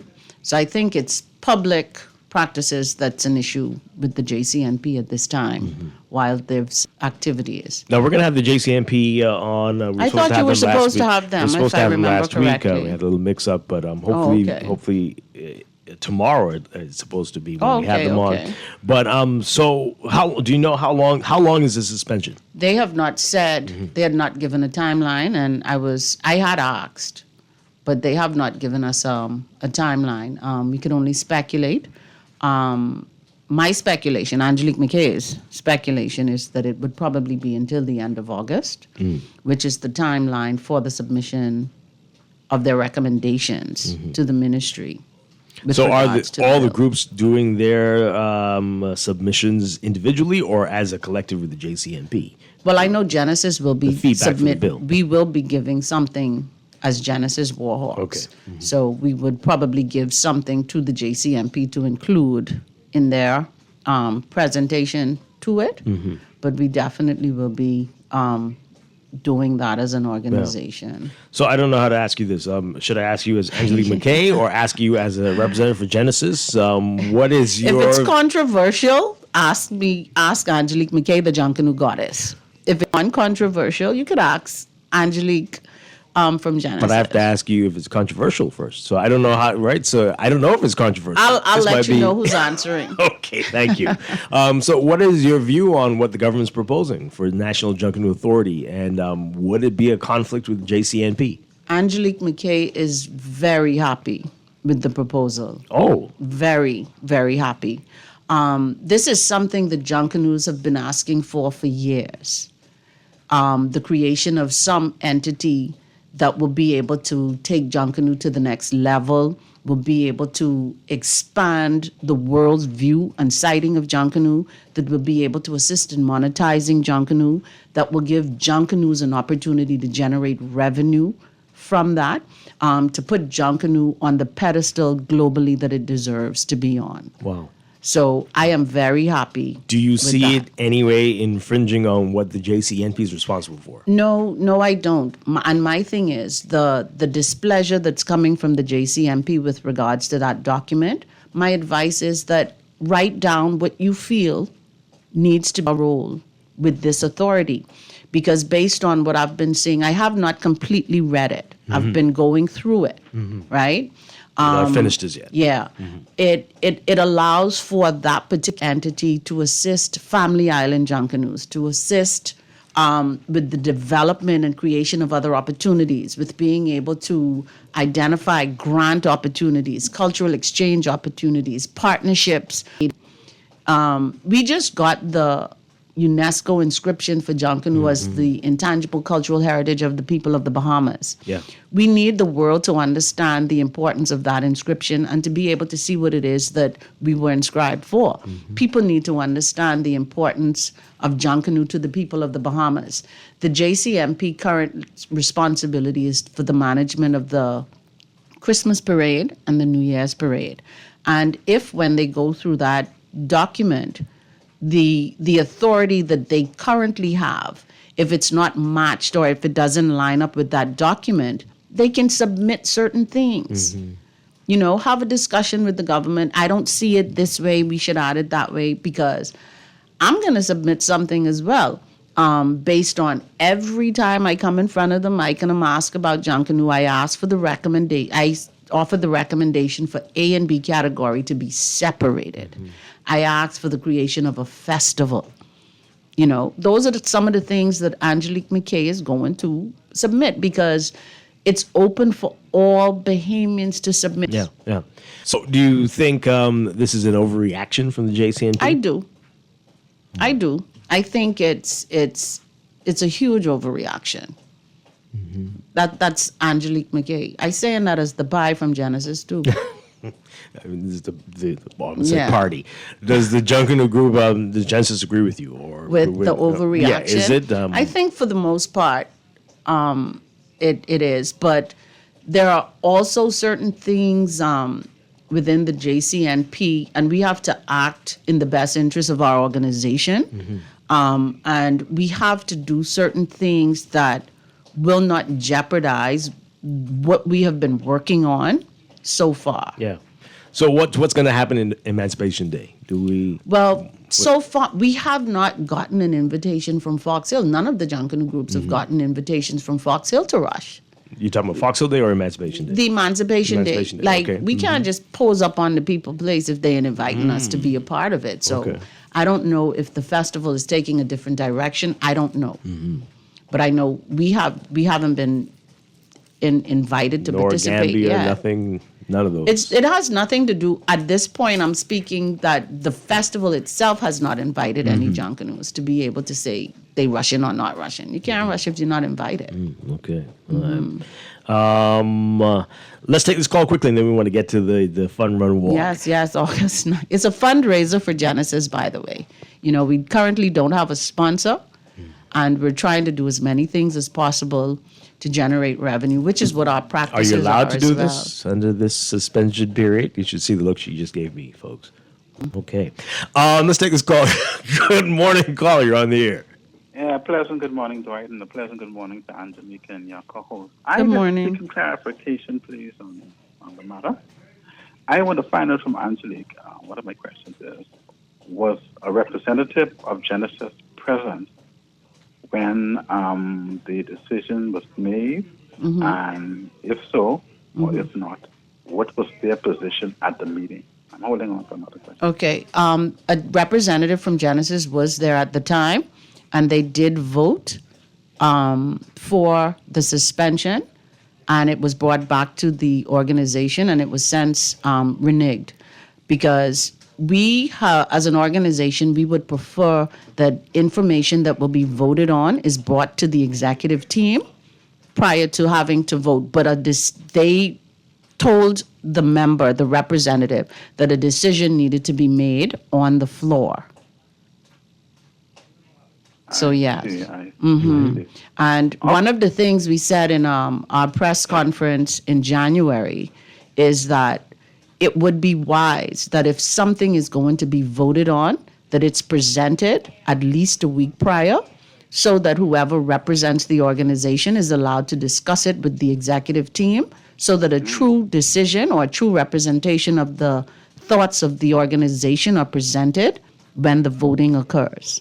Well, another question. Go ahead, sir. Has this been, or was this the first occasion when a vote was taken in the absence of the organization? Because, for example, if this was your policy or Genesis position, that there was a vote taken before and they did not consult with the entire group, did you all make your objections then that, hey, you cannot vote for us?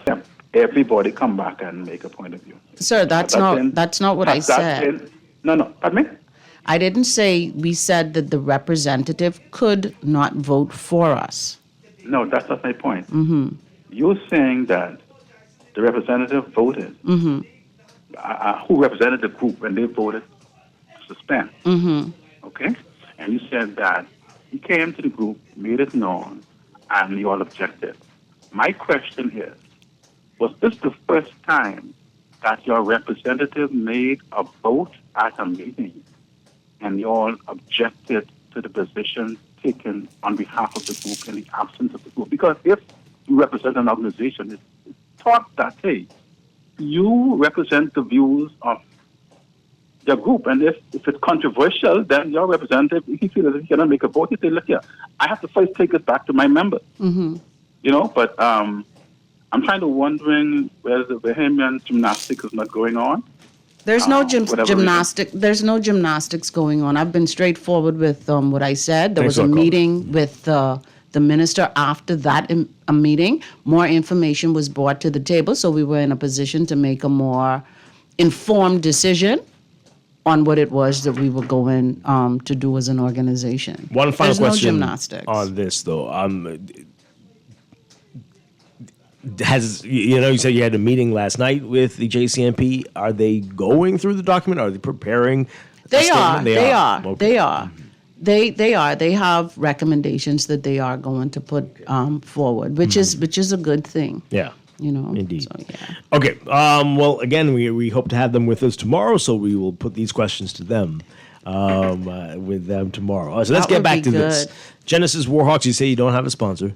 No, we don't. And how long have you been around? 10 years this Oh, year. We're 10 years. We've been in the road for 10 years now. We have had sponsors over the years. It's still a thing where, the new kids on the block, we're going up against the juggernauts for that sponsorship money and for that fan base. Yeah. So we're looking forward to increasing our fan base and getting sponsors on board because they've seen the resilience of the organization. They've seen what we do on and off Bay Street. So we're hoping to be able to tag some sponsors along with us. Yeah. All right. So this is an interesting name that you have for this, the Mental Health Awareness Fun Run Walk. Why that focus? In May is Mental Health Awareness Month, and we did a campaign during that time where we had mental health professionals do infomercials for the organization that we distributed on all of our social media pages, giving people insight as to what mental health awareness is, what are the signs just to look for if you need some sort of help. And we would have heard from the Commissioner of Police with the statistics with suicide on the rise. So this is timely for us to be able to do that. And what we are going to do is we're going to play those infomercials again. Okay. Leading up to our Fun Run Walk because it's an important area and people always just think physical health and dismiss mental health. And it's so important. People are going through so many different things. People have outlets in order to relax, in order to be able to cope with the day-to-day situation. For me, relative to being able to express. Because when I pace, it calms me. Okay. So we have so many things we need to be aware of when we move forward with persons. I'm smiling because there's so much stress in Junkanoo behind the scenes that causes mental health distress. But the thing is, the stress of Junkanoo really rests on the shoulder of the administrative teams from the various organizations. So the members are allowed to be creative. Like, we don't want that to filter down to them. Gotcha. Yeah. And for allow them to be creative, for allow them to get in their zones, all of that. So, it's unnecessary stress on the administrative level a lot of the times anyway. Yeah, So. I bet. But like you said, outlets and fun and run and walking, all this, these are and outlets. I want to say that in addition to the regular Fun Run Walk, we have, we've junkified it. Yeah. So we're giving prizes for persons who have the best hat, cap, tam, whatever you put on your head, and trick-up shoes, sandals, Crocs, tennis, whatever you put on your feet. So it's a Junkanoo competition for that. Once two Junkanoos get together, there's a competition, So we're offering prizes for those areas in addition to the first, second, third from the fun, from the walk or the run. Right. And in the teenage category as well. Okay. Because we have our whole Teen Hawks program, so we want to empower them as well and not have them compete with the adults. Excellent. So this is it about? Yeah? The other ones have done this, right, Chester? This sounds like a 5K, right? From Montague, Chester, it's this kind of thing. from Montague to Shirley Street to the new bridge, over the bridge, and then and over both bridges, I guess, and then back to and that back might to be more Montague. than 5K. Sounds around 5K. 5K. Yeah, see, the expert has told us. And then we're also going to be doing Zumba at the end. Because that ain't nothing for some of these people. Right. So Willie, our resident expert fitness guru in Genesis, is going to be leading a Zumba class at about 8 o'clock, I think they said. 8 o'clock. Okay. So we'll have South as well. Go ahead, Chester. Sorry, the question is how much of it is going to be running, how much of it is going to be walking, and how much of it is going to be rushing? We dancing to the end. We dancing to the end. You got Junkanoo music. Yeah. So they have to sign up with which category. Sign up if you run in, sign up if you walk in. Like that. So we'll have South. You said Crocs, though. I mean, I don't know if you should do the walk in your I don't Crocs. know. Maybe some people just come into quorum. I don't know. we should have put a section for Kwame. Maybe. Okay, so let people know how to register or how to be a part of this. Well, we have it posted on all of our social media pages, and a lot of our members have shared the flyer. So it's a barcode. You just scan the code, and you're able to walk it. We're also encouraging a lot of organizations to please come out in your organization's paraphernalia, because we want to be able to show the general community that these various organizations to support mental health awareness. So once you register, you let us know if you're coming in your organization shirt or if you want a Warhawk Fun Run Walk shirt. But it shows unity amongst not only Junkanoo groups, various other organizations within the community that they support, but mental health awareness. Okay, excellent. Any other things you want people to know about this for August 9th? Come out and hawk up yourself, support us. It's a fundraiser for our organization. It's to bring awareness to mental health. And that's everybody has a part to play with that. You know, being kind to people. You know, the cyberbullying that's taking place. Think twice before you type something negative, because you don't know what people are going through. Absolutely. You know, and use those creative outlets like Junkanoo to calm your mind and move forward. Let's take these calls really quickly. We got about a minute, just 1 minute, folks. We got to move on, but let's take this call. Good morning. You're on the air. Hey, morning, Dwight. You guess how you doing? I'll tell you guys, she sounds like she comes from good people. So she's from Foxhill, so she's invited to come there. The group is invited to come to Foxhill on my behalf. And also, right, under one condition, if they vote on the upcoming election and don't spoil their ballot, they're free to come to Foxhill and do what they have to do. Is that a deal? Well, spoiling your ballot is a subjective term. I mean, because some would say you vote for the wrong person, you spoiled your ballot. So I don't know who gets to determine that. Let's take this call. Thanks a lot. Caller, good morning. You're on the air. Good morning, guys. How are you this morning? Doing well. Morning.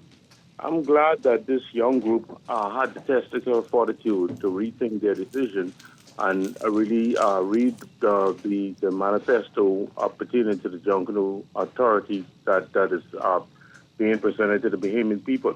It's time now that Junkanoo, because I'm once with Junkanoo. The last time I rushed is with the White Kings when we went with the Birds and the Bees, and I'll tell you this: the Jews have to spend to make costume, and you don't get anything back. It's about time Junkanoos now can benefit if this was to come to fruition. Okay? Okay. All right. You coming out to the Fun Run Walk? Tap me on my shoulders, please. Okay. Again, Angelique, say the dates. August 9th. We start at 6:30. You know, it'll be a little bit of sun, plenty cool breeze, because we're starting from on the ocean, right on the beach. Not going to be a lot of traffic, so everything, you should be safe and cool breeze, and come out and support the Warhawks of Change. So Saturday after the one coming, and we're going to be there. It's going to be great. Yeah, thank you, Angelique. Hawk up yourself now, y'all. Hawk up yourself. Okay, I did hear that. You did, Of course, you go always hear that. You go always hear that, Chester. Always. I love it. So many jokes we could make, but we won't. We won't today. Thank you. Thanks for having me. Thank you for having me. For indulging me with controversy. Angelique, always a pleasure. Thank you. We're going to break for news, and when we come back, NIB is here. We got a part 2 of our compliance discussion. You definitely don't want to miss that, folks. Coming up in business. Stay with us.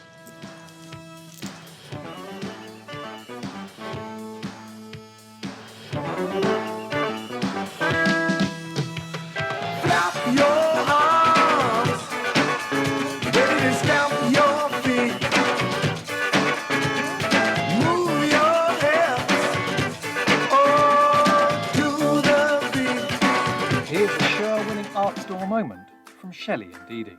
We're the only full art store in the Bahamas. If we don't have it, we make a list, and trust me, our boss can get that. If you need that, he can get that. You can find sketchbooks, acrylics, the canvases in all sizes, stencils. We have the Angelus that they use on shoes and letters. We're the only persons in Nassau that carries the Montana spray. We have the Krylon sprays, watercolor and paints, the oil, chalk paints, the alcohol, the little Floetrol, and we have cleaning products for the artists, thinning products for the artists, and Crayola colors, and glitters, pencils, the Posca markers, and pastels, oil, and the acrylic pastels, dyes. We also have airbrush paint. I didn't forget that part of the movie. Gift sets, hobby craft, Oil, shrimp, clays. stew, shrimp gumbo. But art supplies.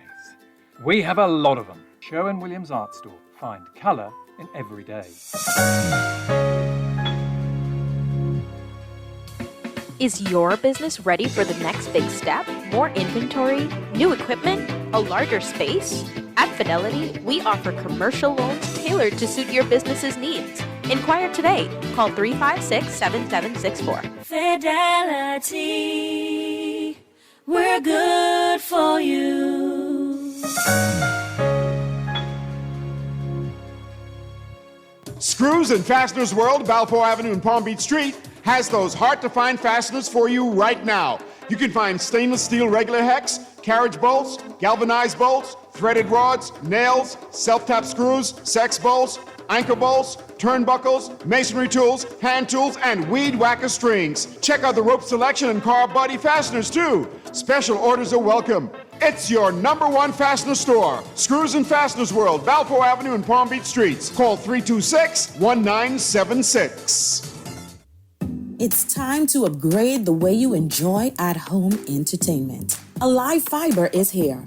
Enjoy all your favorite channels and streaming apps, all at lightning-fast internet speeds with affordable bundles, and it's only a click away. Visit www.alivefiber.com to sign up now.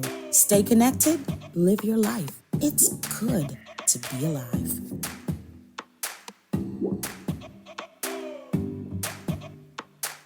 This is Guardian FM, streaming on GuardianTalkRadio.com and the Guardian Radio app, Nassau, Bahamas. No one likes a fender bender. Oh, man. From a little scratch to a full mashup, NUA Insurance has got you covered with auto insurance tailored to your needs and budget. For affordable rates with free on-site accident assistance, visit us online or in branch and just ask us. NUA Insurance. Ask us because we've got you covered. Planning for retirement can be overwhelming, but with CFAL, it doesn't have to be. We offer tailor-made individual, group, and pension solutions that take the guesswork out of retirement planning. Whether it's for you or your company, don't leave your future to chance and let the trusted hands of CFAL's experts guide you toward peace of mind and financial stability. Low upfront costs and affordable monthly payments make it easy for you to build wealth so you can live well. Visit us at cfal.com to start on your path toward financial freedom.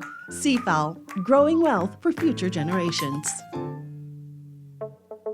Tired of banks forcing you to use technology to bank the way they want you to? Your convenience is important. So no matter what your banking needs, Commonwealth Bank's friendly staff are always available in branch for that personal one-on-one service. But when you choose technology, our online and mobile banking app offers you state-of-the-art functionality. The choice is yours. Commonwealth Bank. Bank the way you want. Can you see me? I might be bruised, frequently absent, depressed, and even distracted. Can you see me? I might be branded with tattoos, over-sexualized, and controlled by a person that is older than me. Can you see me? I might always have a bodyguard, fearful, and never have access to my identification card. Can you see me? I might always sound scripted or rehearsed, and I wrote this verse so that you would be able to see me. If you think someone is a victim of trafficking in persons, call police emergency contact at 919 or Crime Stoppers at 328-8477. This message is being brought to you by the Ministry of National Security.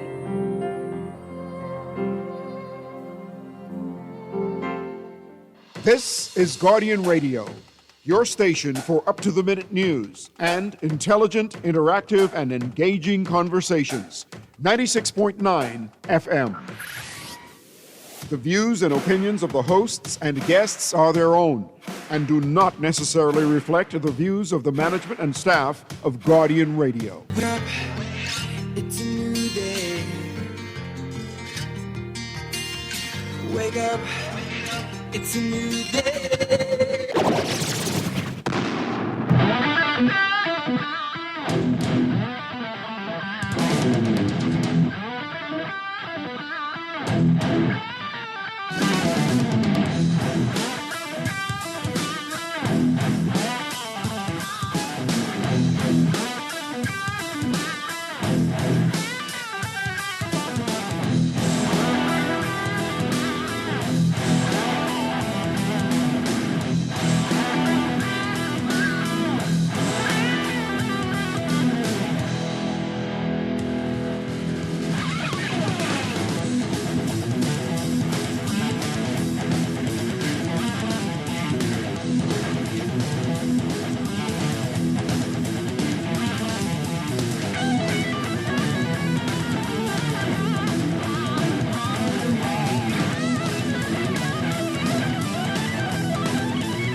Good morning and welcome to Morning Blend Business on this Wednesday, July 30th, 2025. Welcome back to our Morning Blend listeners. Once again, I'm Dwight Strachan along with Chester Robards. And this morning, it's our monthly series with NIB and talking about compliance. And we're very happy to have back with us Gemma Roche, Marvin Duncombe, and Rudina Baisden. Everybody, welcome back. Good to see you. Thank you. It's great to be here. Can you hear me? Yeah, we can hear you. Good morning. All right, so just want to... We talked about this off air. We just need to make this disclaimer. It's been in the news, NIB and cards and all the people, whether there's been an increase in foreigners coming in and working. That's not your department, right? And I can't even ask you questions about that. It doesn't come before you. Yeah, so good morning, listening audience. Yes, Dwight. So today's show is about compliance. Mhm. Compliance at its own department, separate and apart from registration. Okay. So that area deals with NIB cards and whatnot. So we wouldn't be able to speak intelligently. So all these questions I have here, I can't ask you about that. No, okay, that's fine. I have other answers. Maybe next month. What? I have other answers. To Yes. that question. Okay. So maybe in a future episode, we'll get to that. Absolutely. Maybe next. We'll see. We'll see. But back to compliance. Remember when you were here last month, we had a whole lot of questions, especially towards the end there, and we wanted to give folks a chance to have these get these answers today. So any particular area, especially since you were last here, that has come to light or people asking questions about specifically? Yes, yes. So for those who didn't have the opportunity to hear last month, really want to stress that even though NIB is really known for its benefits, we have generous benefits. Compliance perhaps is one of the most critical, if not the most critical and important areas within NIB. We often get the question, how do I become compliant, right? We often say, get compliant, get current, but compliance has different facets to it. So I want to kind of guide your listeners along with my colleagues here, Marvin and Ms. Baisden, as to how you actually become compliant with the National Insurance Board. So the first thing you need to ask yourself is, what type of business is it? Okay? There is a distinction. So we're going to talk about businesses versus incorporated businesses, which are companies. And we have a very small category of persons who are voluntarily uninsured persons. Right. And so when you have a business, we call that a trading as business. Mm-hmm. So this is not a LTD. This is not a code.ltd. This is simply, I registered with Department of Inland Revenue for a business. I want to begin painting, or I want to sell food or landscaping, whatever. Right? Very popular. Right. These are not registered with registrar. These are businesses. Mm-hmm. When you NIB, you need to determine whether or not you are self-employed, or if you work elsewhere and you simply just want to have a business on the side, you say. So that distinction means a lot. Because if you are standalone, a self-employed person, meaning you are the proprietor, you do not work for any other entity, and you also want to, you want to open this business where you may potentially have employees, that requires registration of not one but two accounts. Okay. So what that means is you're going to have one account for you as the self-employed person because you don't work for anyone else. You work for yourself. And then you're going to have a second one for the business itself, the business proper. So when I say the business proper, let's say your company is ABC Landscaping. ABC Landscaping is going to be your business account, right? And that is for in the event that you don't have employees right now, you still have to register that business in the event that you do. Okay? Okay. And then your self-employed account, I'm going to use your name, Dwight. Okay, no problem. It'll be Dwight Strachan, right? And what that means is whatever you do as a self-employed person, your contributions will be paid under that account until if you decide, I don't want to do entrepreneurship anymore. I want to work elsewhere. It's easier, benefits, all of that. So I'll just go back to being an employee.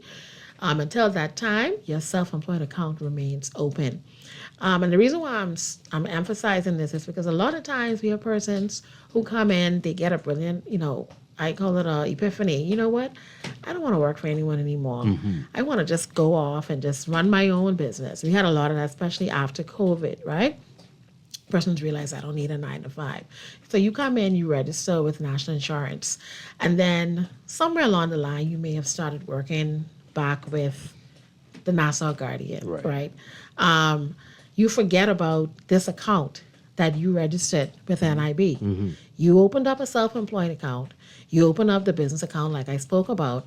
And then when our inspectors notice that you have arrears owing for 2 years or 3 years, what? Wow. I never started that account. I never did that business. I didn't, this account remains open and running as long as it's registered and you have not closed it. Remember, contributions are due at the end of each month. So it's really important, like our act makes provision for, that you provide adequate records to that inspector to explain whether or not you made any money, whether or not you stopped operating your business, when you started working with so and so. Basically, we're saying you have to look back. Don't just open the account and turn your back on NIB, because every month we're expecting those contribution payments. Okay? Now, for those self-employed persons who are actively operational, we say to you, like we always say, pay your contributions. Right. Pay your contributions. Okay, so Gemma, if you were in that situation, you did start a business during the pandemic, but you got work a couple years ago and you've stopped making the contributions, and you do call them and say you're in arrears. What do you do when they tell you, I haven't done that business in 2-3 years? Right. So the first thing you need to do is you need to give us adequate records and just supporting evidence that you have not. Because the idea is that any person, any adult that is alive for 2 years would have earned income in some form or fashion. Now, if you can see that there are contributions coming in from that's different. Okay. Right. So if I can, there's a kind of the step-by-step that the inspector will go through. So they're going to firstly check the system. After you sit down and say, I didn't work for 2 years at all. Right. They're going to check the system. Okay, let's compare and see if any other employers are paying for you. Okay, I don't see any other contributions coming in from anyone. Oh, but I work for so-and-so. Pay slips, do you have a contract when they hired you? What can you produce to substantiate what you're uttering? Because other than that, it's just an utterance. Wow. So we need something to justify that you legitimately do not owe National Insurance Board for this period. Aside from that, if we don't see any contributions, you cannot prove that you're working elsewhere, we're going to say, okay, realistically, the average person needs some form of income to survive, right? You have gas, light, food, everything that all of us have to do. And so you're going to have to explain. Like the law states that you are to provide payroll wage records. That's in our act. And I really harp on that because, self-employed persons, I don't know, not all of them we find that they don't always keep their wage records, but you are mandated to do that. That's us in accurately determining how much you should pay NIB. Right. Other than that, it'll be left to a well-informed estimate, I should say. Yeah. Right. Mm-hmm. Gemma talked about it. A lot of people come in and they're surprised that they have two accounts. I mean, they register the two accounts because as a self-employed person, you register for yourself, to pay for yourself. But the maintenance company that you have a contract with the government with, you also have that registered too. And so a lot of time you find where they don't have any employees under that maintenance company because they do the cutting the grass themselves. And so in that regard, then they come to us and they say, well, what do I do? Do I pay for it? No, you don't pay for a period that no one worked. So what we do then as inspectors, we do the evaluation, we do the investigation, and if we determine that there was no one employed in the company, you pay for yourself, but then you can have those periods closed. Now, that must be under some strict investigation because sometimes, what we find is that they tell us no one was employed, and then 2 years later, the man come tell me, say, I was working for this person, and they didn't pay. And so we have to make sure that before we do any closure, that we do our investigation thoroughly. But no, you do not have to pay for a company for which you have no employees. There is a provision that allows us to close the periods, but only after investigation is done and we are concluded that there's no one employed in that entity for that company. Right, and so Marvin is talking about the business account now. Yeah. So you understand the distinction. Yep. I just want to make sure the listening audience too is very clear on what we're both talking about. So I spoke about the self-employed account, right, for you as an individual, and Marvin is speaking about that business. So remember, we have two accounts. So the maintenance or the landscaping company, like Marvin said, if the self-employed person says, it's only me, I'm one-man operation, then certainly we make provision. We can close periods on the business account, but like Marvin has said, that is under strict investigation because oftentimes persons they may come back and say, but I was working for so-and-so, but the employer said, oh, I didn't have anyone. You know? All right, so along those lines, if your work is seasonal, you only work maybe around the holidays from Halloween till New Year's or so. How does that work? What do you need to do? Are there special provisions for that? So the thing about self-employed contributions by nature is that it does not go with the actual work that you do for that month. Self-employed contributions are actually a projection. It's going to be a projection of what you earned previously. So, for example, this is 2025. Your rate that you're paying every month in 2025 is actually based on what you paid yourself last year in 2024. We know that by nature, self-employed persons' wages and their jobs, they fluctuate. It's not as if, ourselves who are employed, we work every week or, we have a fixed regular rate of wages. They don't. Some months, like you say, they may work, some months they don't. Business is slow, business is good, whatever. So we don't deal with the real time, in other words, for self-employed contribution payments.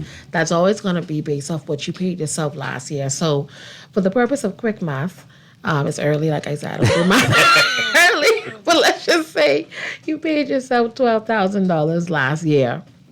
We know that equates to $1,000 per month. And so in 2025, you're now going to be paying your self-employed rate, which, by the way, is 10.3, off of $1,000 per month in wages. So that's how that works. Right. Okay. So they pay the same amount each month. And basically, it's almost on an average of what they would have earned for the last year. And so each month, so it's rare that we find us closing out periods for burn money. So I didn't work this month, but you're self-employed, so it's consistent. You get an average of it. Some month you may make $12,000, some month you may make $1,000. When you do an average of it, you may be able to settle in the middle there somewhere where you can be consistent straight through to all the months are covered based on what was paid last year. So are you able to pay every 2 months or every 3 months, or do you have to pay every month? Well, contributions are each month. And late payments attract interest, and that's across the board, self-employed or businesses. That's across the board. You must pay at the end of each month. Contributions are due.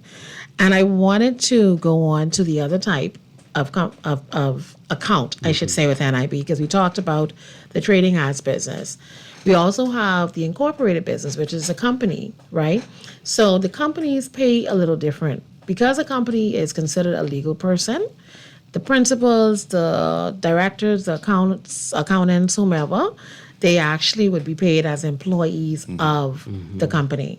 Even though you may be the CEO or the major shareholder in the company or what have you, you're going to be paid as an employee. Right. So you're not going to pay that self-employed rate, as in the trading as business scenario. You're going to pay at the regular 11.3, which is our current rate, 24.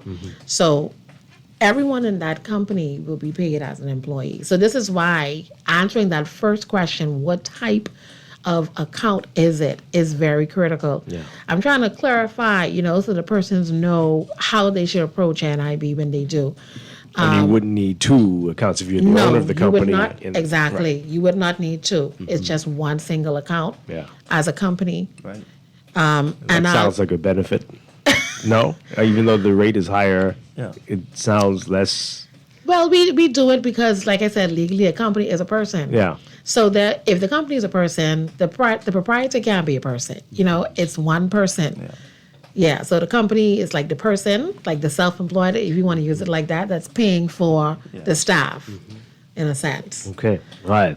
We've got the phone lines and text messages coming in. You can join the conversation as well. 323-6232. 325-4316. 325-4259. Call us toll free, 242-300-5720. Tweet us, Facebook us, text us, 422-4796. Caller, good morning. You're on the air. How are you doing? Doing well. Hey, Radama, out of general public rate that NIB is not built or structured as a retirement plan, because a lot of Bahamians feel as though that they could retire off of NIB. But NIB's sole purpose was not built as a retirement plan. So could your guest please explain to the general public that, please? All right, let's get Rudina's mic up there. Okay, I'll hold it. Yeah. Thank you, caller. That's actually an excellent point.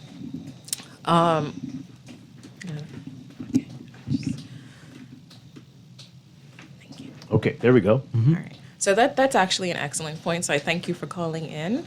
NIB, our purpose is to provide income replacement, but in no instance is it whole income replacement. We provide partial income replacement. So whether that's at the end of one's working life, which is in the case of retirement, survivors, and invalidity, you're no longer able to work for one of those reasons, or in the term of short-term benefits, as you may, because you're out of work for maybe maternity, sickness, an industrial injury, something like that. We always stress when we hit the road, when we give these speeches, when we're on the radio, wherever we are, that NIB is only one pillar, just one pillar in your retirement planning, right? No one is going to be able realistically to survive off of what NIB pays you. We provide partial income replacement. It's only going to be partial because this thing has to be manageable, right? And so you, throughout your work life here, we have to plan. Again, NIB provides one pillar. Other pillars that you should invest in would include a pension plan from your employer, for example, if you are employed by somebody. If you are self-employed, you definitely need to look into your own pension fund, savings, other forms of investment so that you can have that residual income just coming in every month. Because realistically, you're going to need it at the end of your work life to live some suitable standard of living where you're able to meet, at the very least, your basic needs. So again, you do not want to rely on NIB solely in any instance. And Regina makes a fantastic point there because, and this is something that I always say to self-employed persons, unlike persons like ourselves, perhaps, we may have a built-in pension plan with our employer, or even if you work for government, you'll get your pension from government. A self-employed person, they're on their own. Unless they have their own private pension plan somewhere. NIB is really the only source for them, unless, like I say, they opt to come up with some other investment strategy or, savings plan. But for self-employed persons, NIB is really the only one guaranteed look forward to receiving at the end of your work life, at least at 60 or even better at 65. But that's why it's really important. Self-employed persons, they are masters to themselves. I always say I love entrepreneurship. It's so brave. It's so courageous. You take a lot of risks, but you have to pay attention to NIB because I can guarantee you, we're well able and we're able-bodied right now. We're well able now through God. But we don't know what's going to happen when we reach at that mature age. And it's so nice knowing that every month you can expect this payment from NIB that's coming in because when you were able-bodied, you made your contribution payments. And I'm sure Marvin, all of us currently, because like I said, we have passed through inspectorate. I've seen persons come 70, 65, looking for something, when I say something, they're looking for pension, they're looking to get a little something because it's so hard. You're not employable at that age, most persons. You just hoping, you did something is saved and put away. Right. And so if you're under the sound of our voices this morning and you know that you fall in that category where you're self-employed and you have been neglecting your national insurance contribution payments, please come in, do yourself justice, do your future self justice, and pay your national insurance contributions. In the same vein, just as people have come unprepared, there have been people who have been prepared, who've been paying on the ceiling from the inception. Yeah. And then I see the smile on their faces when they can tell me that they're getting $1,400, $1,500, $1,600 per month because they did the right thing at the right time. Now they can feel, truly secured at this point.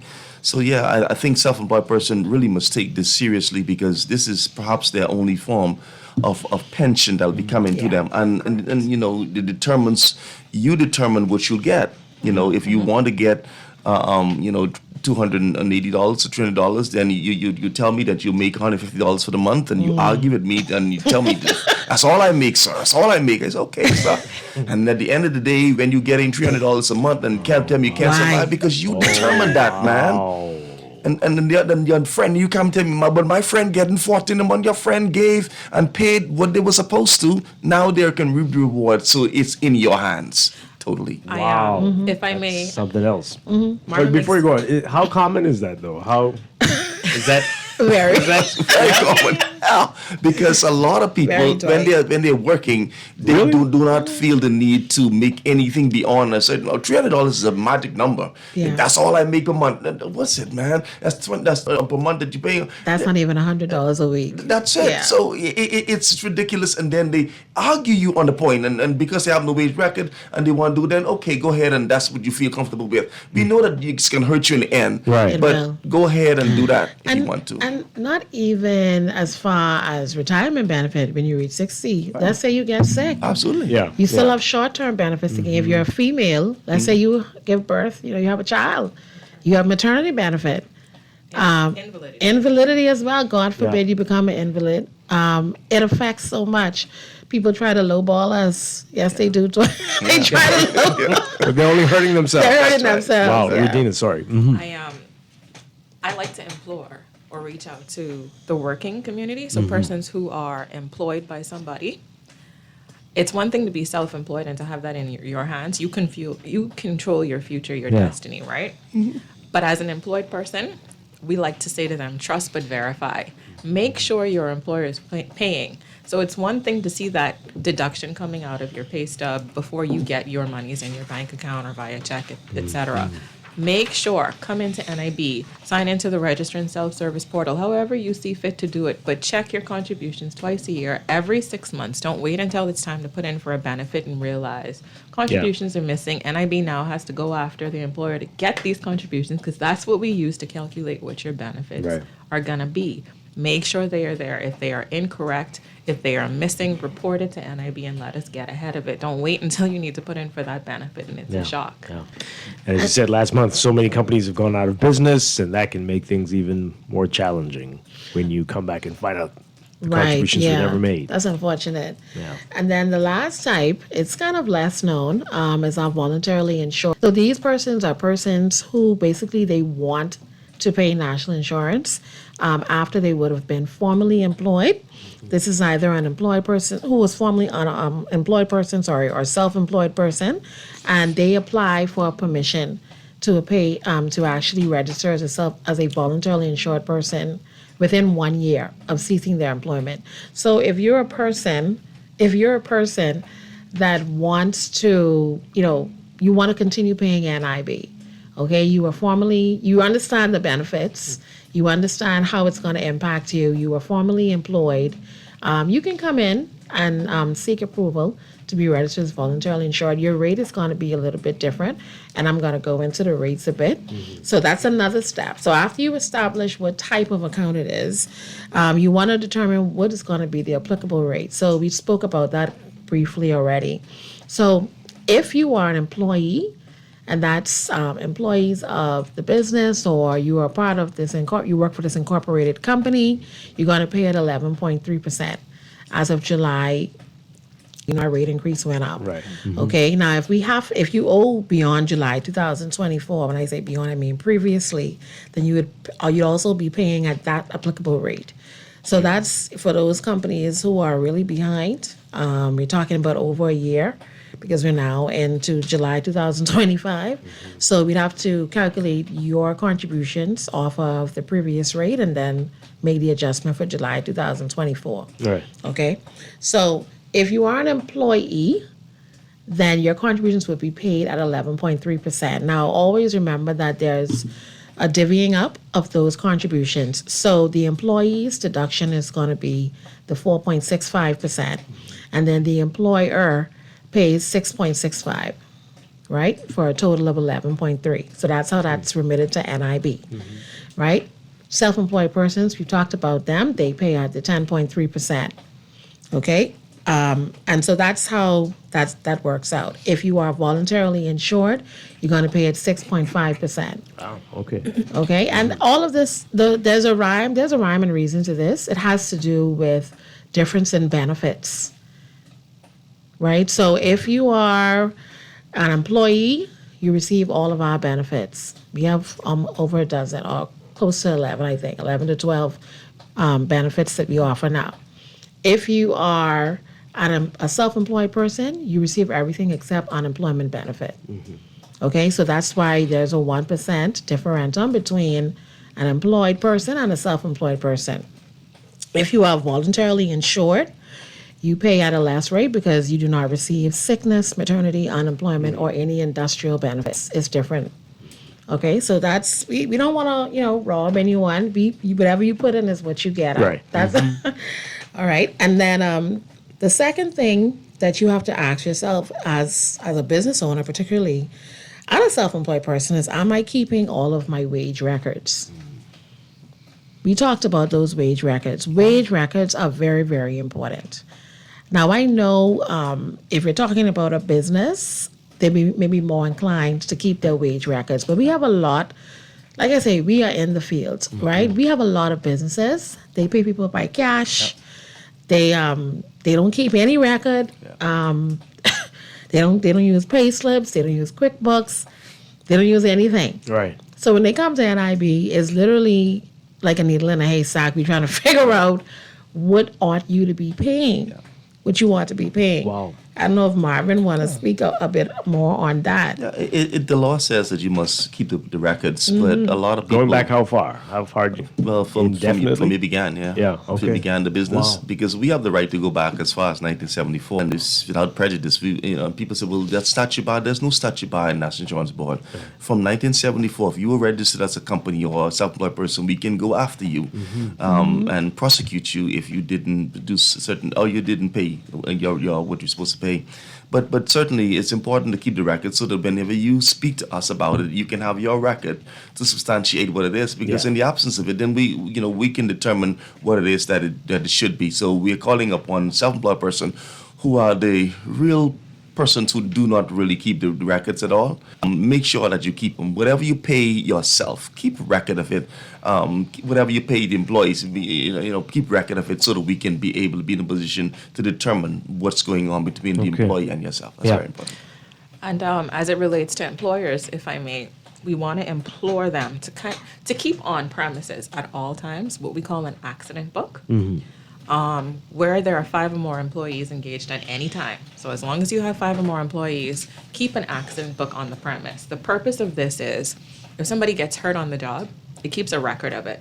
So the name of the person, what they were doing, who witnessed it, the supervisor was reported to, what bodily parts were injured. Because somebody may have an accident today. They may pick up, go back to work, say, I'm fine. Right?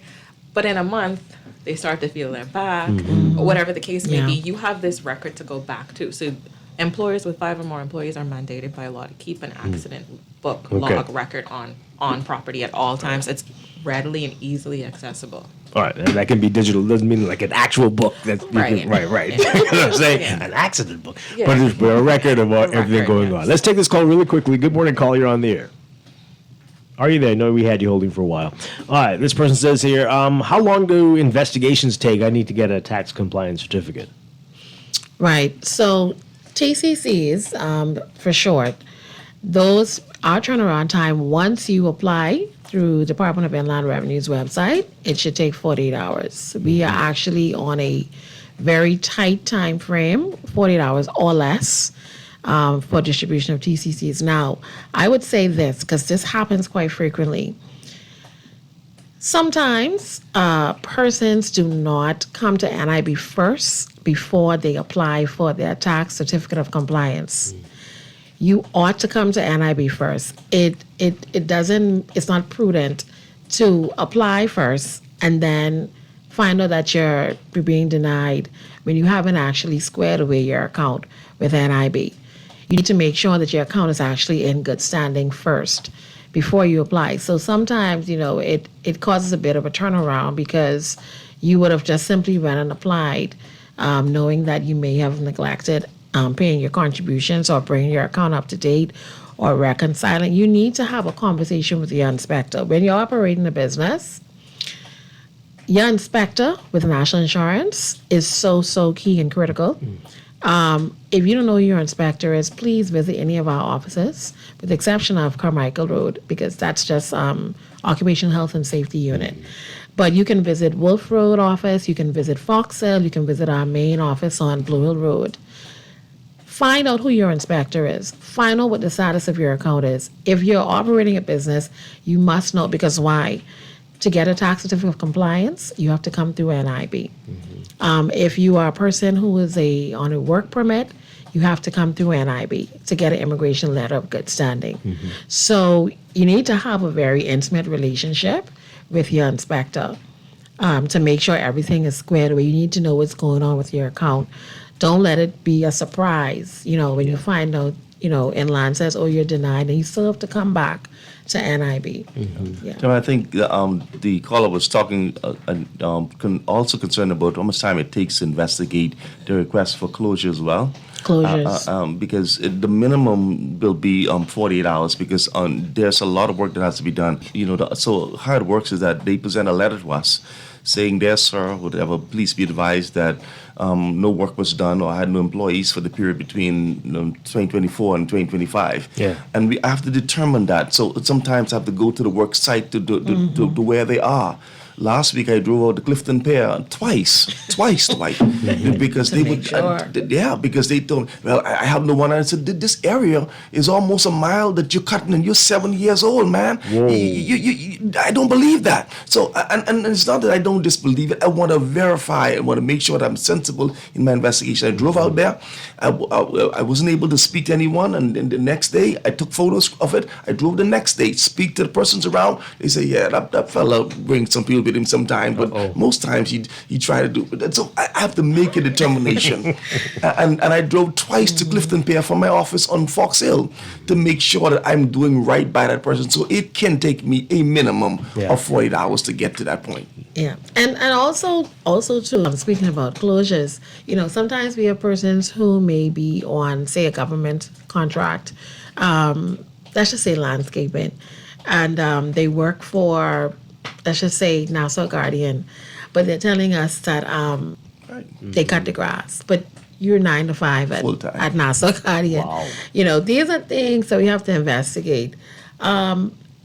If it's someone, that's working, not every day, because you have a contract, it may be cutting the park or the roundabout once a month or something. Just, pay the contributions. Right. It's only, 1 month of, 1 day of work in 1 month, because we're gonna do our investigation. If it doesn't line up, even on paper, the fact that you work elsewhere, but you cut the grass or you paint or do the maintenance yourself, it's gonna take longer.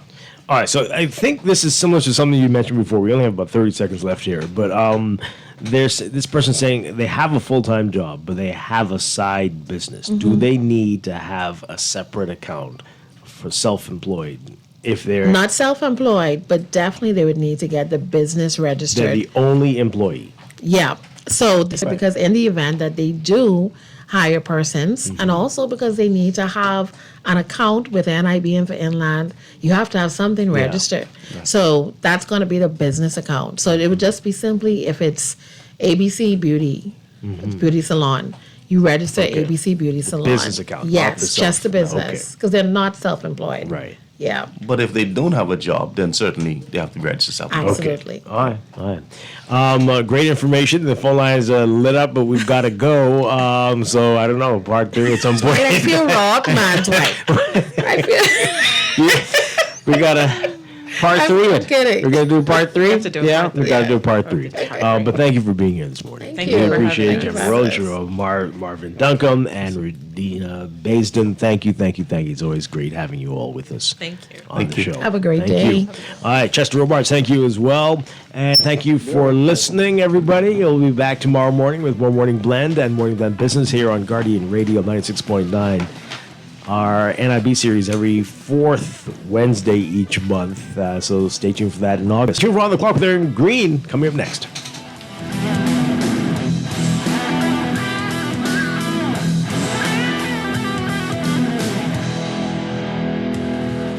At CFAL, we understand that a secure future is the greatest gift you can give your employees. That's why our tailor-made group pension solutions are designed to fit the needs of both large and small companies. With CFAL, you can provide the retirement you and your employees deserve, ensuring peace of mind and financial stability for years to come. Join the many businesses that have already entrusted CFAL to create the right pension plan for their employees, and let us help you build a brighter future for your team. Visit us at cfal.com to get started on building wealth so you can live well.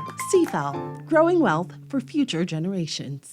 With RBC, your idea of loving every journey happens now. Free up cash with affordable auto financing from RBC. With competitive rates and no bank fees, it's the perfect time to make every journey something special. Apply now to pre-qualify in 60 seconds at rbc.com/auto loan to shop with confidence. Conditions apply. RBC, your idea of loving your journey happens here.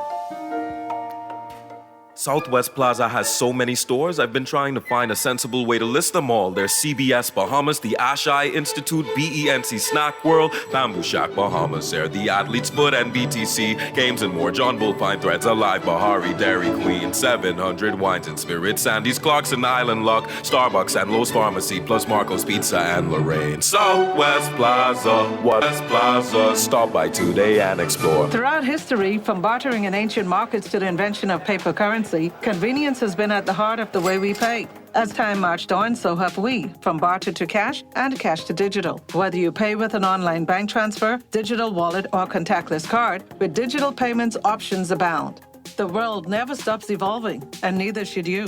Choose freedom, choose flexibility, choose convenience. The future of pay is digital. Visit us online at livedigitalbahamas.com and on social media. Hey kids, it's back! The Jeff Rogers Summer Battle Camp, July 28th to August 8th at the Kendall Isaacs Gym. Monday to Friday, 9 a.m. to 1 p.m. for boys and girls, 5 to 18. Pair and learn from the NBA superstars past and present, including our very own Buddy Hield of the Golden State Warriors, Klay Thompson of the Dallas Mavericks, former Laker great Michael Sweet Bells Thompson, another great among the point guards back in the day, Muggsy Bogues, and many others. Application forms now at the Bahamas Conference of Seventh-day Adventists, Tonic Williams, Darling Highway. Call 341-4021 or check the website, JeffRogersBasketballCamp.com.